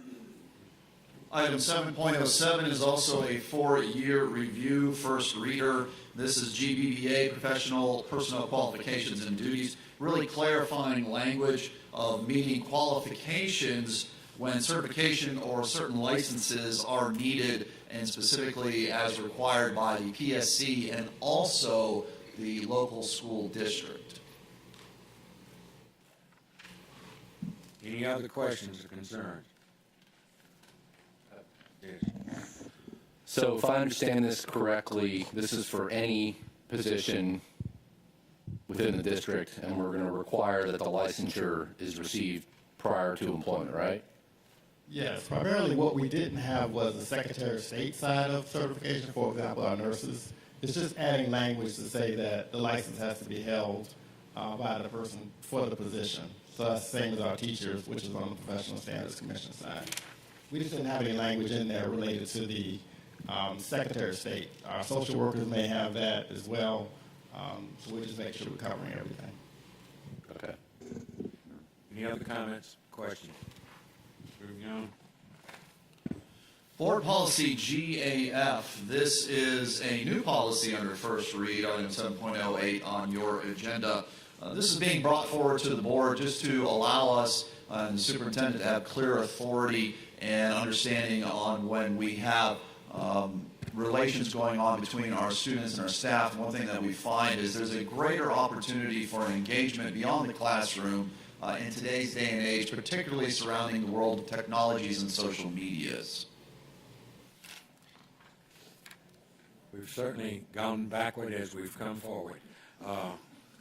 Any comments from board members? Moving on. Policy JBC, awarding units of credit. This is not necessarily a 4-year review. We're going to call it a mid-year review. We did need to bring it in front of the board because there were recent changes in State Board of Education rule. The changes are only on the regulation side, however, but you will see that we did pack the policy and the regulation together for a review opportunity as well. But the only changes primarily are in the regulation and primarily to clarify the language as written by SBOE rule on the definition of accredited schools. Dr. Hoskins-Brown. Thank you. I don't have any questions about the changes in the accreditation language. I think that's helpful because then as it changes in that section, we won't have to revise this again. But I am reading this as a parent of a child transferring in that took online courses.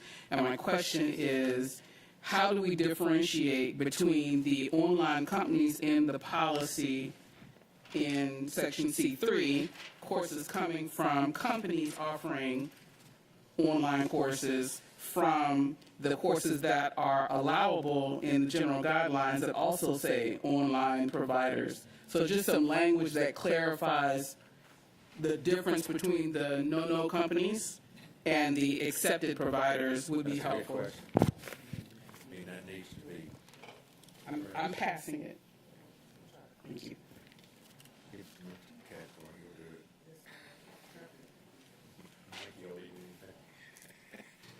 Any other questions or concerns?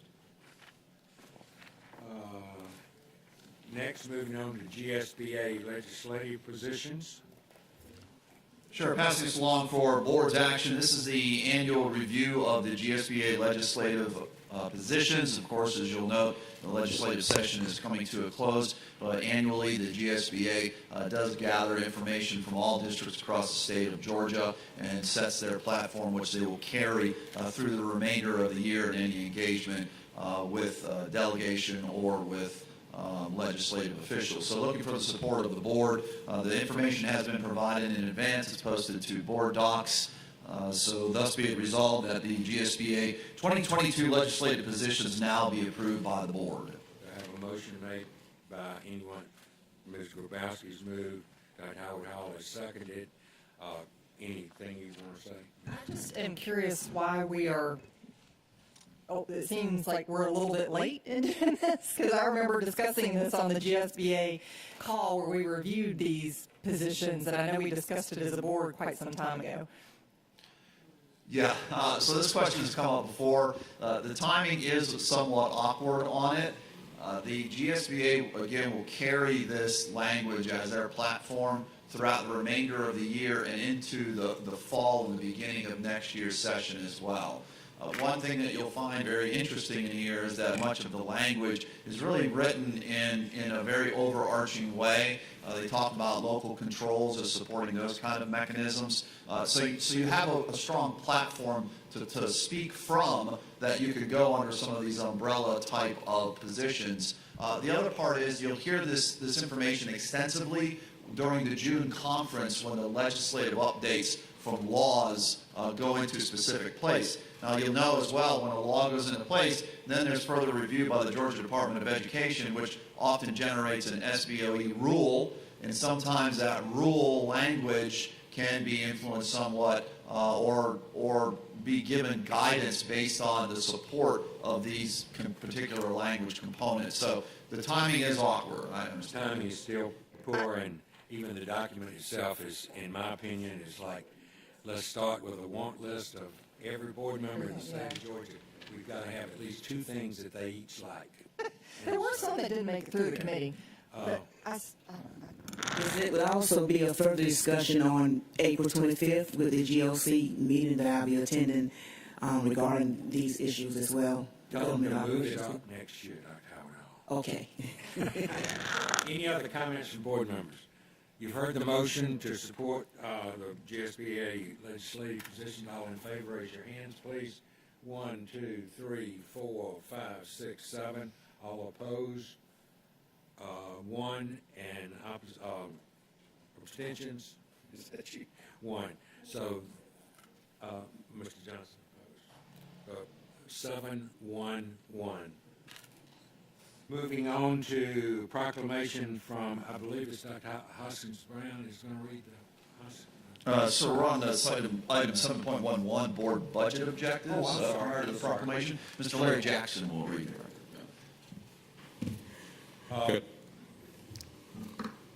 Good afternoon, everyone. We're bringing before you the board objectives. These objectives were actually presented to you last October during a budget presentation, and they're actually budget objectives that have been developed in the preparation of the recommended budget for FY 2023 to FY 2026. They have been shared with the board. They are on the board website for public record. Thus, be it resolved upon the recommendation of the superintendent that the board approve the budget objectives listed above for use in forming the FY 23 through FY 26 recommended budgets. Heard Mr. Jackson read the resolution. Is there a motion that Mr. Johnson moved, Ms. Hines seconds? Ms. Johnson, anything? Ms. Hines, anything? Any other board member have? Dr. Constance Brown.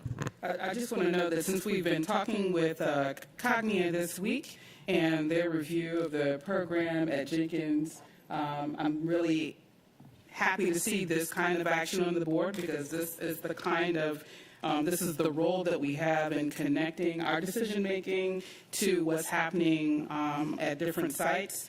And I know that sometimes they do check on us and see how we're doing, and if history is any predictor of the future, we'll probably have their attention again. But I am glad to see this and am supportive of it. All in favor of that motion, raise your hands, please. 1, 2, 3, 4, 5, 6, 7, 8, 9. Motion passes 9-0-0. Now we're moving on to National School Library Month. Thank you, Dr. Buck. The theme for National Library Month, April 2022, Connect with Your School Library, promotes the idea that libraries are places to get connected to technology by using broadband, computers, and other digital resources.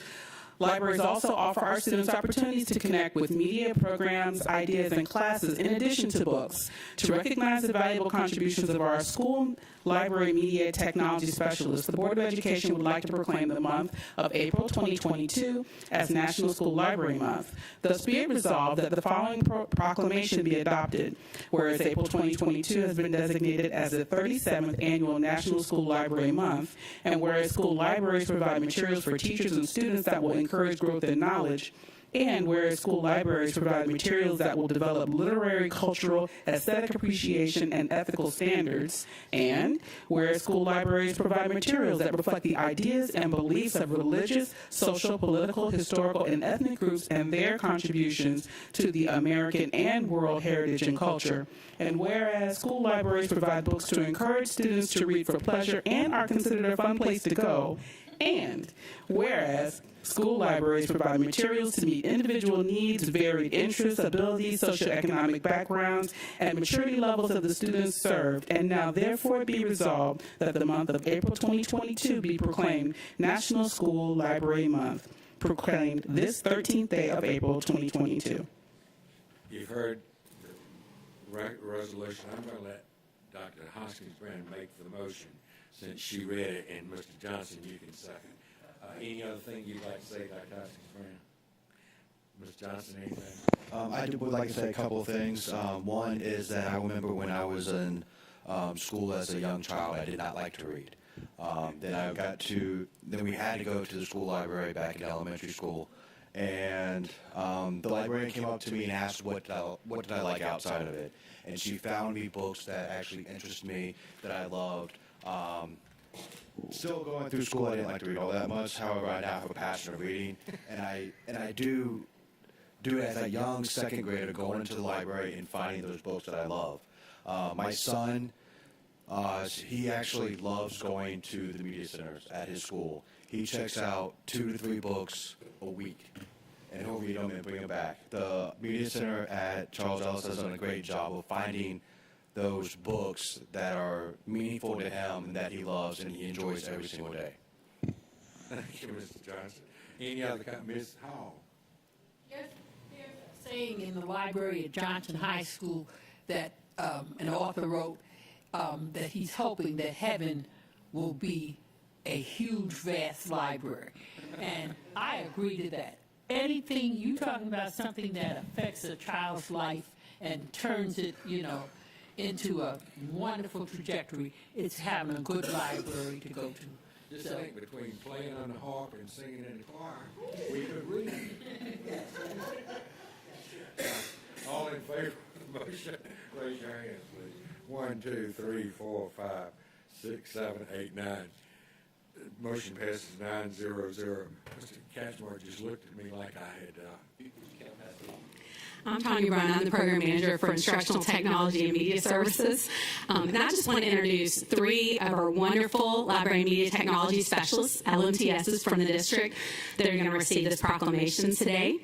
Representing our elementary schools, Ms. Lynn Bigby. Lynn is a retiring LMTS. Come on up. Yes, she's retiring for representing our middle school. She is not retiring, so she and I will both be back together next year. Amy Yarber. And representing our high schools, Kim Simshauser, who is also retiring this year. I just want to thank these ladies for what they do and all of our library media staff. Thank you. Thank you so much. Thank you. Thank you. Appreciate it. Thank you. Thank you for signing so much. Thank you so much. Thank you.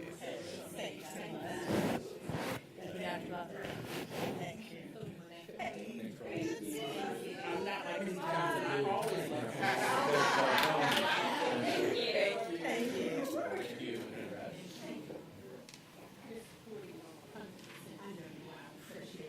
Thank you. I love the top. Thank you. Thank you. Congratulations. Thank you.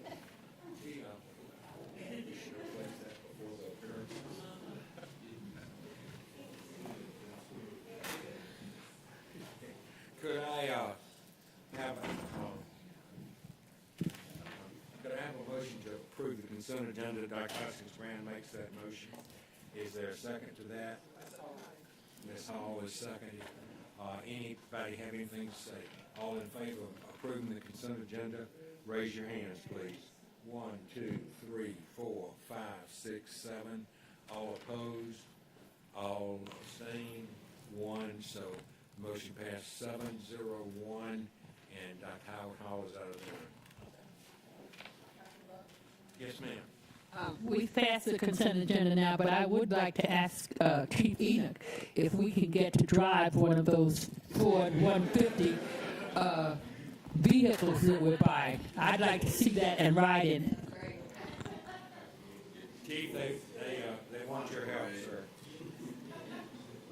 Moving on to strategic goal 4, fiscal responsibility and resource. We've got financials to discuss. Mr. Jackson. Good afternoon again. I will briefly go over the financials for the period ending February 28th, 2022. All funds, well, actually for general fund revenues are still pretty good, a little bit ahead of collections on local property taxes. Quite sure we can attribute that to some of the rising costs in property in the area, and especially commercial property, which I love to have. Expenditures, a little bit behind in the expenditures.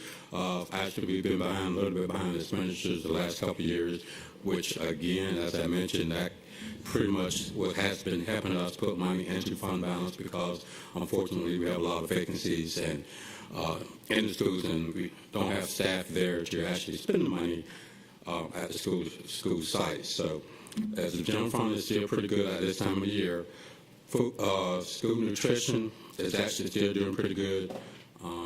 Unfortunately, I think we received a presentation that unlike this year where we're getting a lot of support from the federal government with providing free lunch, we're hearing that's going to go away next year. So we'll be kind of getting back to regular business and school food service next school year. But so far we're doing pretty good in school food service, and we should be able to add some money to fund balance in school nutrition funds. And the last fund, just for information, workers' compensation fund, is used to account for activity associated with workers' compensation. We charge a small percentage, 0.68%, toward payroll activity in the district for all payroll accounts. That goes into this particular fund to pay for workers' comp activity. Any questions regarding the financials? Thank you, Mr. Jackson. Just hearkening back to our informal, just congrats again to you and your team on a great audit, and the kudos from the auditors. So thank you. Thank you, sir. Really appreciate that, Mr. Jackson. Yeah, it's a lot of hard work that culminates in that kind of compliments from the auditors. Two comments. One on fund balance. Given our discussion on fund balance and where we've come in the last few years, I would prefer to continue to err on the side of maintaining a larger fund balance. Given recessions, ice storms, solar eclipses, hurricanes, tornadoes, pandemics, locusts coming every 7 years, whatever else is out there. But I just, from my perspective, keeping a healthier fund balance is good for the district. Just wanted to get that out there. And then it was interesting you talked about nutrition, because in looking at the audit, one of the things, that's my favorite document that we get every year. It gives us a great synopsis of what investments we've made in particular areas for a decade. And one of the things I noticed was many of the budget line items for many of our areas have increased, but nutrition has stayed flat.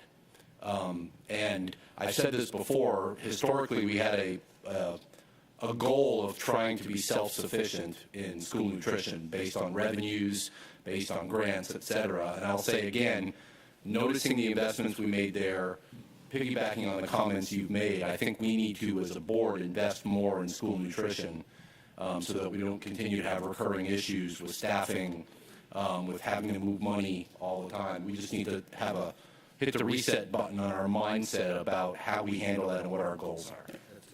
Yes. And I'm glad you mentioned that as a primer for next month's board agenda.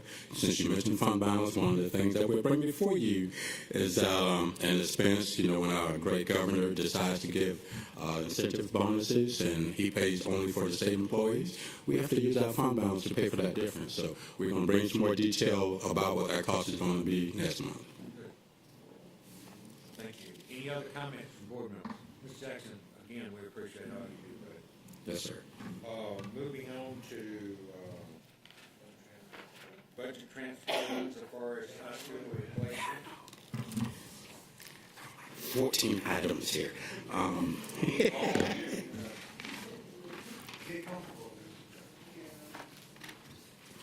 since you all have them in front front of you, I'm just going to ask Mr. Jackson to read the resolution. The first one is,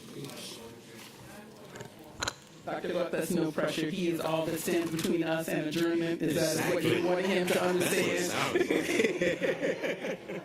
again, the board has received the board has received the agenda items, the upcoming agenda items. All of the items have been posted on board docs. The first one is for a budget transfer of Windsor Forest High School. Thus be it resolved upon the recommendation of the superintendent that the board approve the transfer of funds from E3 Windsor Forest High School addition account to E3 Windsor Forest High School new school account. Heard the resolution. Dr. Greenman moves, Ms. Hines seconds. Dr. Greenman, anything? Ms. Hines, anything? Any other board member? All in favor of the resolution, raise your hands, please. 1, 2, 3, 4, 5, 6, 7, 8, 9. Did you vote? I voted yes. Yes. You put your hand down. I counted you, but sorry. Weren't sure. Okay. Motion passes 9-0-0. Moving on to K-12 on-campus furniture and fixtures. Again, this is just another transfer to move money around within that particular project. Thus, be it resolved upon the recommendation of the superintendent that the board approve the transfer of funds from E3 K-12 multi-campus equipment, except bus and computer account, to E3 K-12 multi-campus equipment, expendable non-computer equipment. Heard the resolution. Dr. Howard Hall makes the motion. Dr. Hoskins Brown seconds. Anything from you ladies? Anything? Just a typo in the heading. Okay. All in favor of the motion, raise your hands, please. 1, 2, 3, 4, 5, 6, 7, 8, 9. Motion passes 9-0-0. Moving on. The next item is a approval of a budget transfer. The board actually approved this transfer last October, but because of actual system constraints within units, we weren't able to get it processed like we wanted to, and we waited for the auditors to get here to give us some guidance, so they recommended that we just do it again as a new budget transfer. Thus be it resolved upon the recommendation of the superintendent that the board approve an operating transfer to contribution to other funds to create cafeteria modifications, building safety modifications, emergency equipment, and security projects. Heard the resolution. Mr. Johnson moved. Ms. Hines seconds. Ms. Johnson, anything? Ms. Hines, anything? Any other board member comments? All in favor, raise your hands, please. 1, 2, 3, 4, 5, 6, 7, 8, 9. Motion passes 9-0-0. And just as a side note, some of that money that went into fund balance last year, this is $5 million that's coming out of it. The next item, again, is the budget amendment for Title I to amend the budget to match the actual grant approval. Thus, be it resolved upon the recommendation of the superintendent that the board approve the budget amendment of the federal Title I-A grant fund for 1750 FY22 budgeted revenues and expenditures by $2,200,876 as shown in the above tables. Mr. Johnson moved. Dr. Howard Hall seconds. Any comments from board members? Didn't you second? All in favor, raise your hands, please. 1, 2, 3, 4, 5, 6, 7, 8, 9. Motion passes 9-0-0. The next item is the budget amendment for the Title Grant Consolidation Fund 400. Previously, we talked about how we use Fund 400 to consolidate funds from some of the federal grants so that we can use those administrative expenses across grants instead of for that one particular grant. For instance, if a Title I has a administrative position or administrative budget, that staff can do more than Title I when we consolidate the funds into Fund 400. Again, this change here is based upon the recommendation from the auditors in a way that we just account for that, so it's no really additional funds or expenditures. We're just changing the way we account for it. Thus, be it resolved upon the recommendation of the superintendent that the board approve the budget for the title grant consolidation of $1,357,009. Heard the resolution. Is there a motion to that effect? Moved by Mr. Catchmore, second by Ms. Hall. Ms. Hall, anything? Board members, anything? All in favor, raise your hands. 1, 2, 3, 4, 5, 6, 7, 8, 9. Motion passes 9-0-0. The next item is a ratification for bid C22-06, interchange court improvements. This is an item that we wanted to go ahead and get the contract signed prior to the board meeting so that we can be locked into cost for that particular project. Thus be it resolved upon the recommendation of the superintendent that the board ratify this approval and award of bid C22-06, interchange court improvements to J.W. Oliver Construction at a total cost of $1,960,000. Ms. Hall makes that motion. Ms. Hines seconds. Ms. Hall, anything? I'm so happy for all the people who work there. Me too.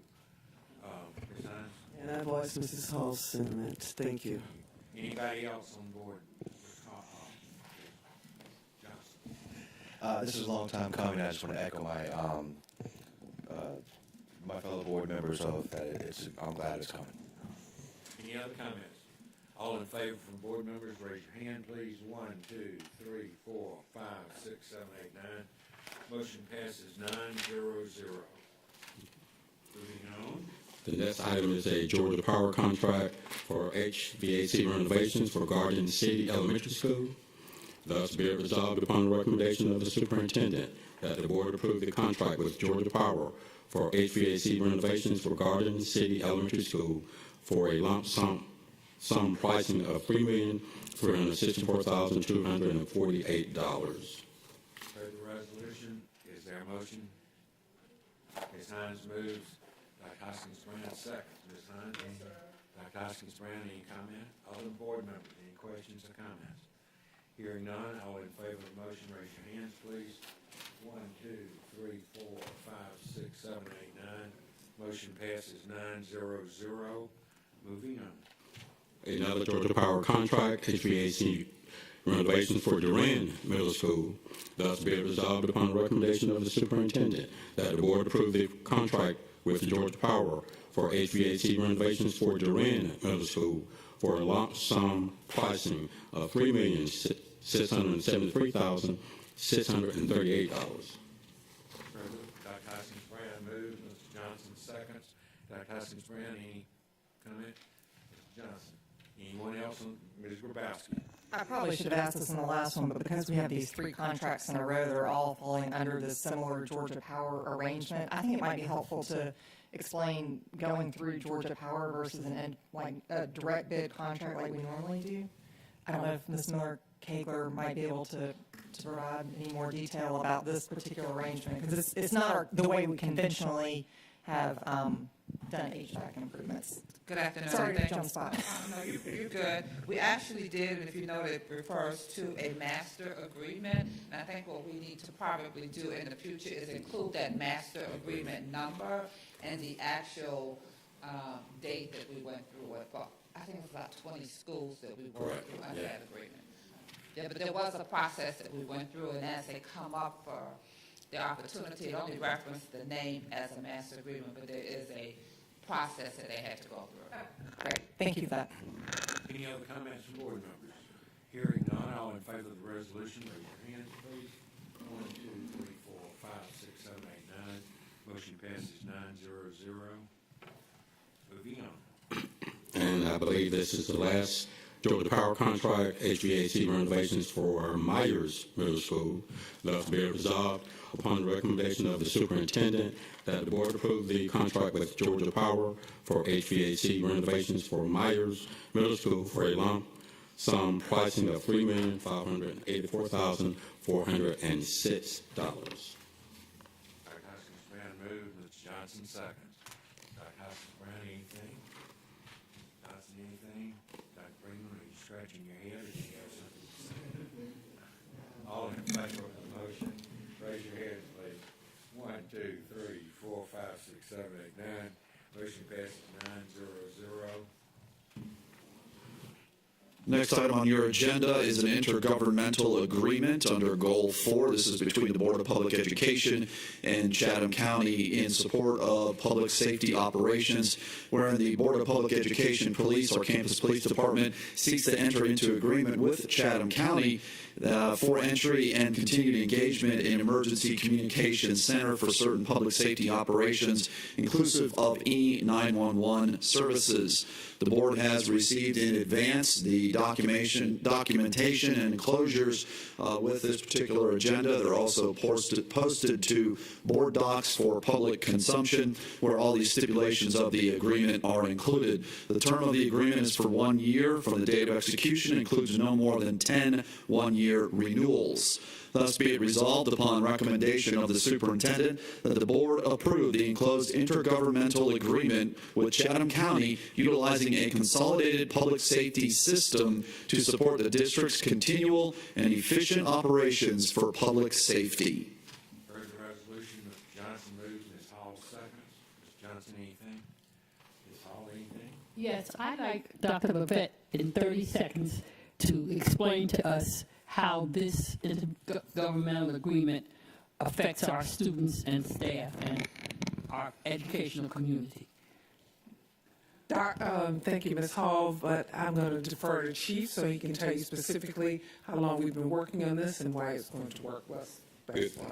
Good. Thank you so much. This is an initiative we've been working on way before COVID. It gets us into the 911 center. In the 911 center, it's a consolidated emergency communication center with all of our local, state, and federal agencies within Chatham County, primarily our local municipalities. It gives us enhanced response time, seamless responses to incidents when things happen. It doesn't matter whether it happens in one municipality or the other. There's going to be information if there's an active shooter incident. Whatever agency is available is going to respond to that incident, especially when time is of essence. It also provides some cutting-edge technology with a CAD system with a computer-aided dispatching, meaning information come directly to a device regarding an incident that we need to know about in a very timely manner. It gives enhanced documentation and accountability. It also gives us a countywide records management system. So if someone is a threat in one municipality, then they're a threat in all of ours. We have schools located throughout Chatham County. This information and receiving it in a timely manner is critically important. It gives us the ability to dispatch, respond, and communicate through mobile data terminals, which is MDTs, to talk with all of our partners throughout the county to have seamless and timeless communication to make sure that when an incident occurs, we have rapid response, very timely response, so that we can address the threat in front of us.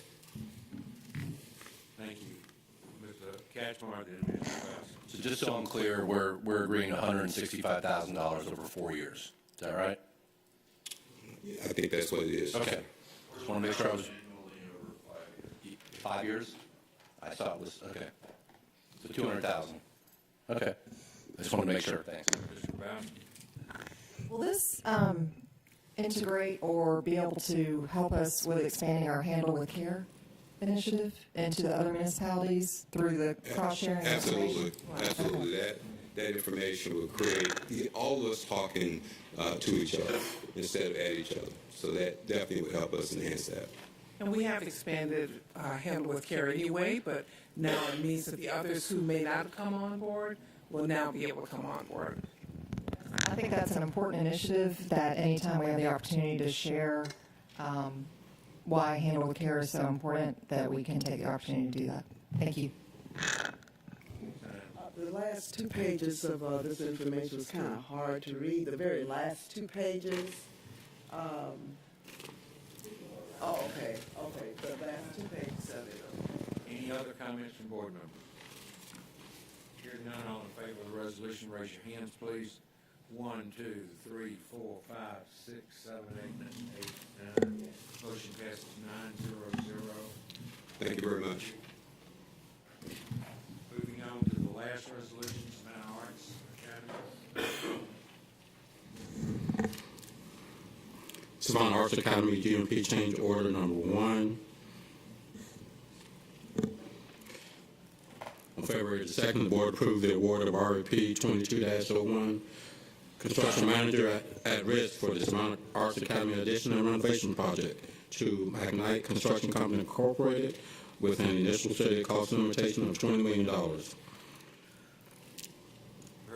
Thus, be it resolved upon the recommendation of the superintendent that the board approve the GMP change order number 1 to Magnite Construction Company to provide a GMP of $22,980,000 for the construction of the Savannah Arts Academy addition and renovation project.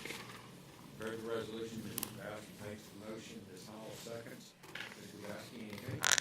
Glad we're at this point and look forward to moving forward. Thank you. Yes, ma'am. Ms. Hall, anything? Other board members? All in favor of the resolution, raise your hands, please. 1, 2, 3, 4, 5, 6, 7, 8. All opposed? Any abstentions? 1.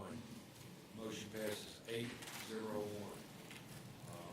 That completes our business as I see it. Board members, staff members, what a profitable day this has been. Proud of you all and proud to be a part of you. Do I have a motion to adjourn, Ms. Hall? Second from Dr. Hoskins Brown. All in favor say aye. Aye. Thank you.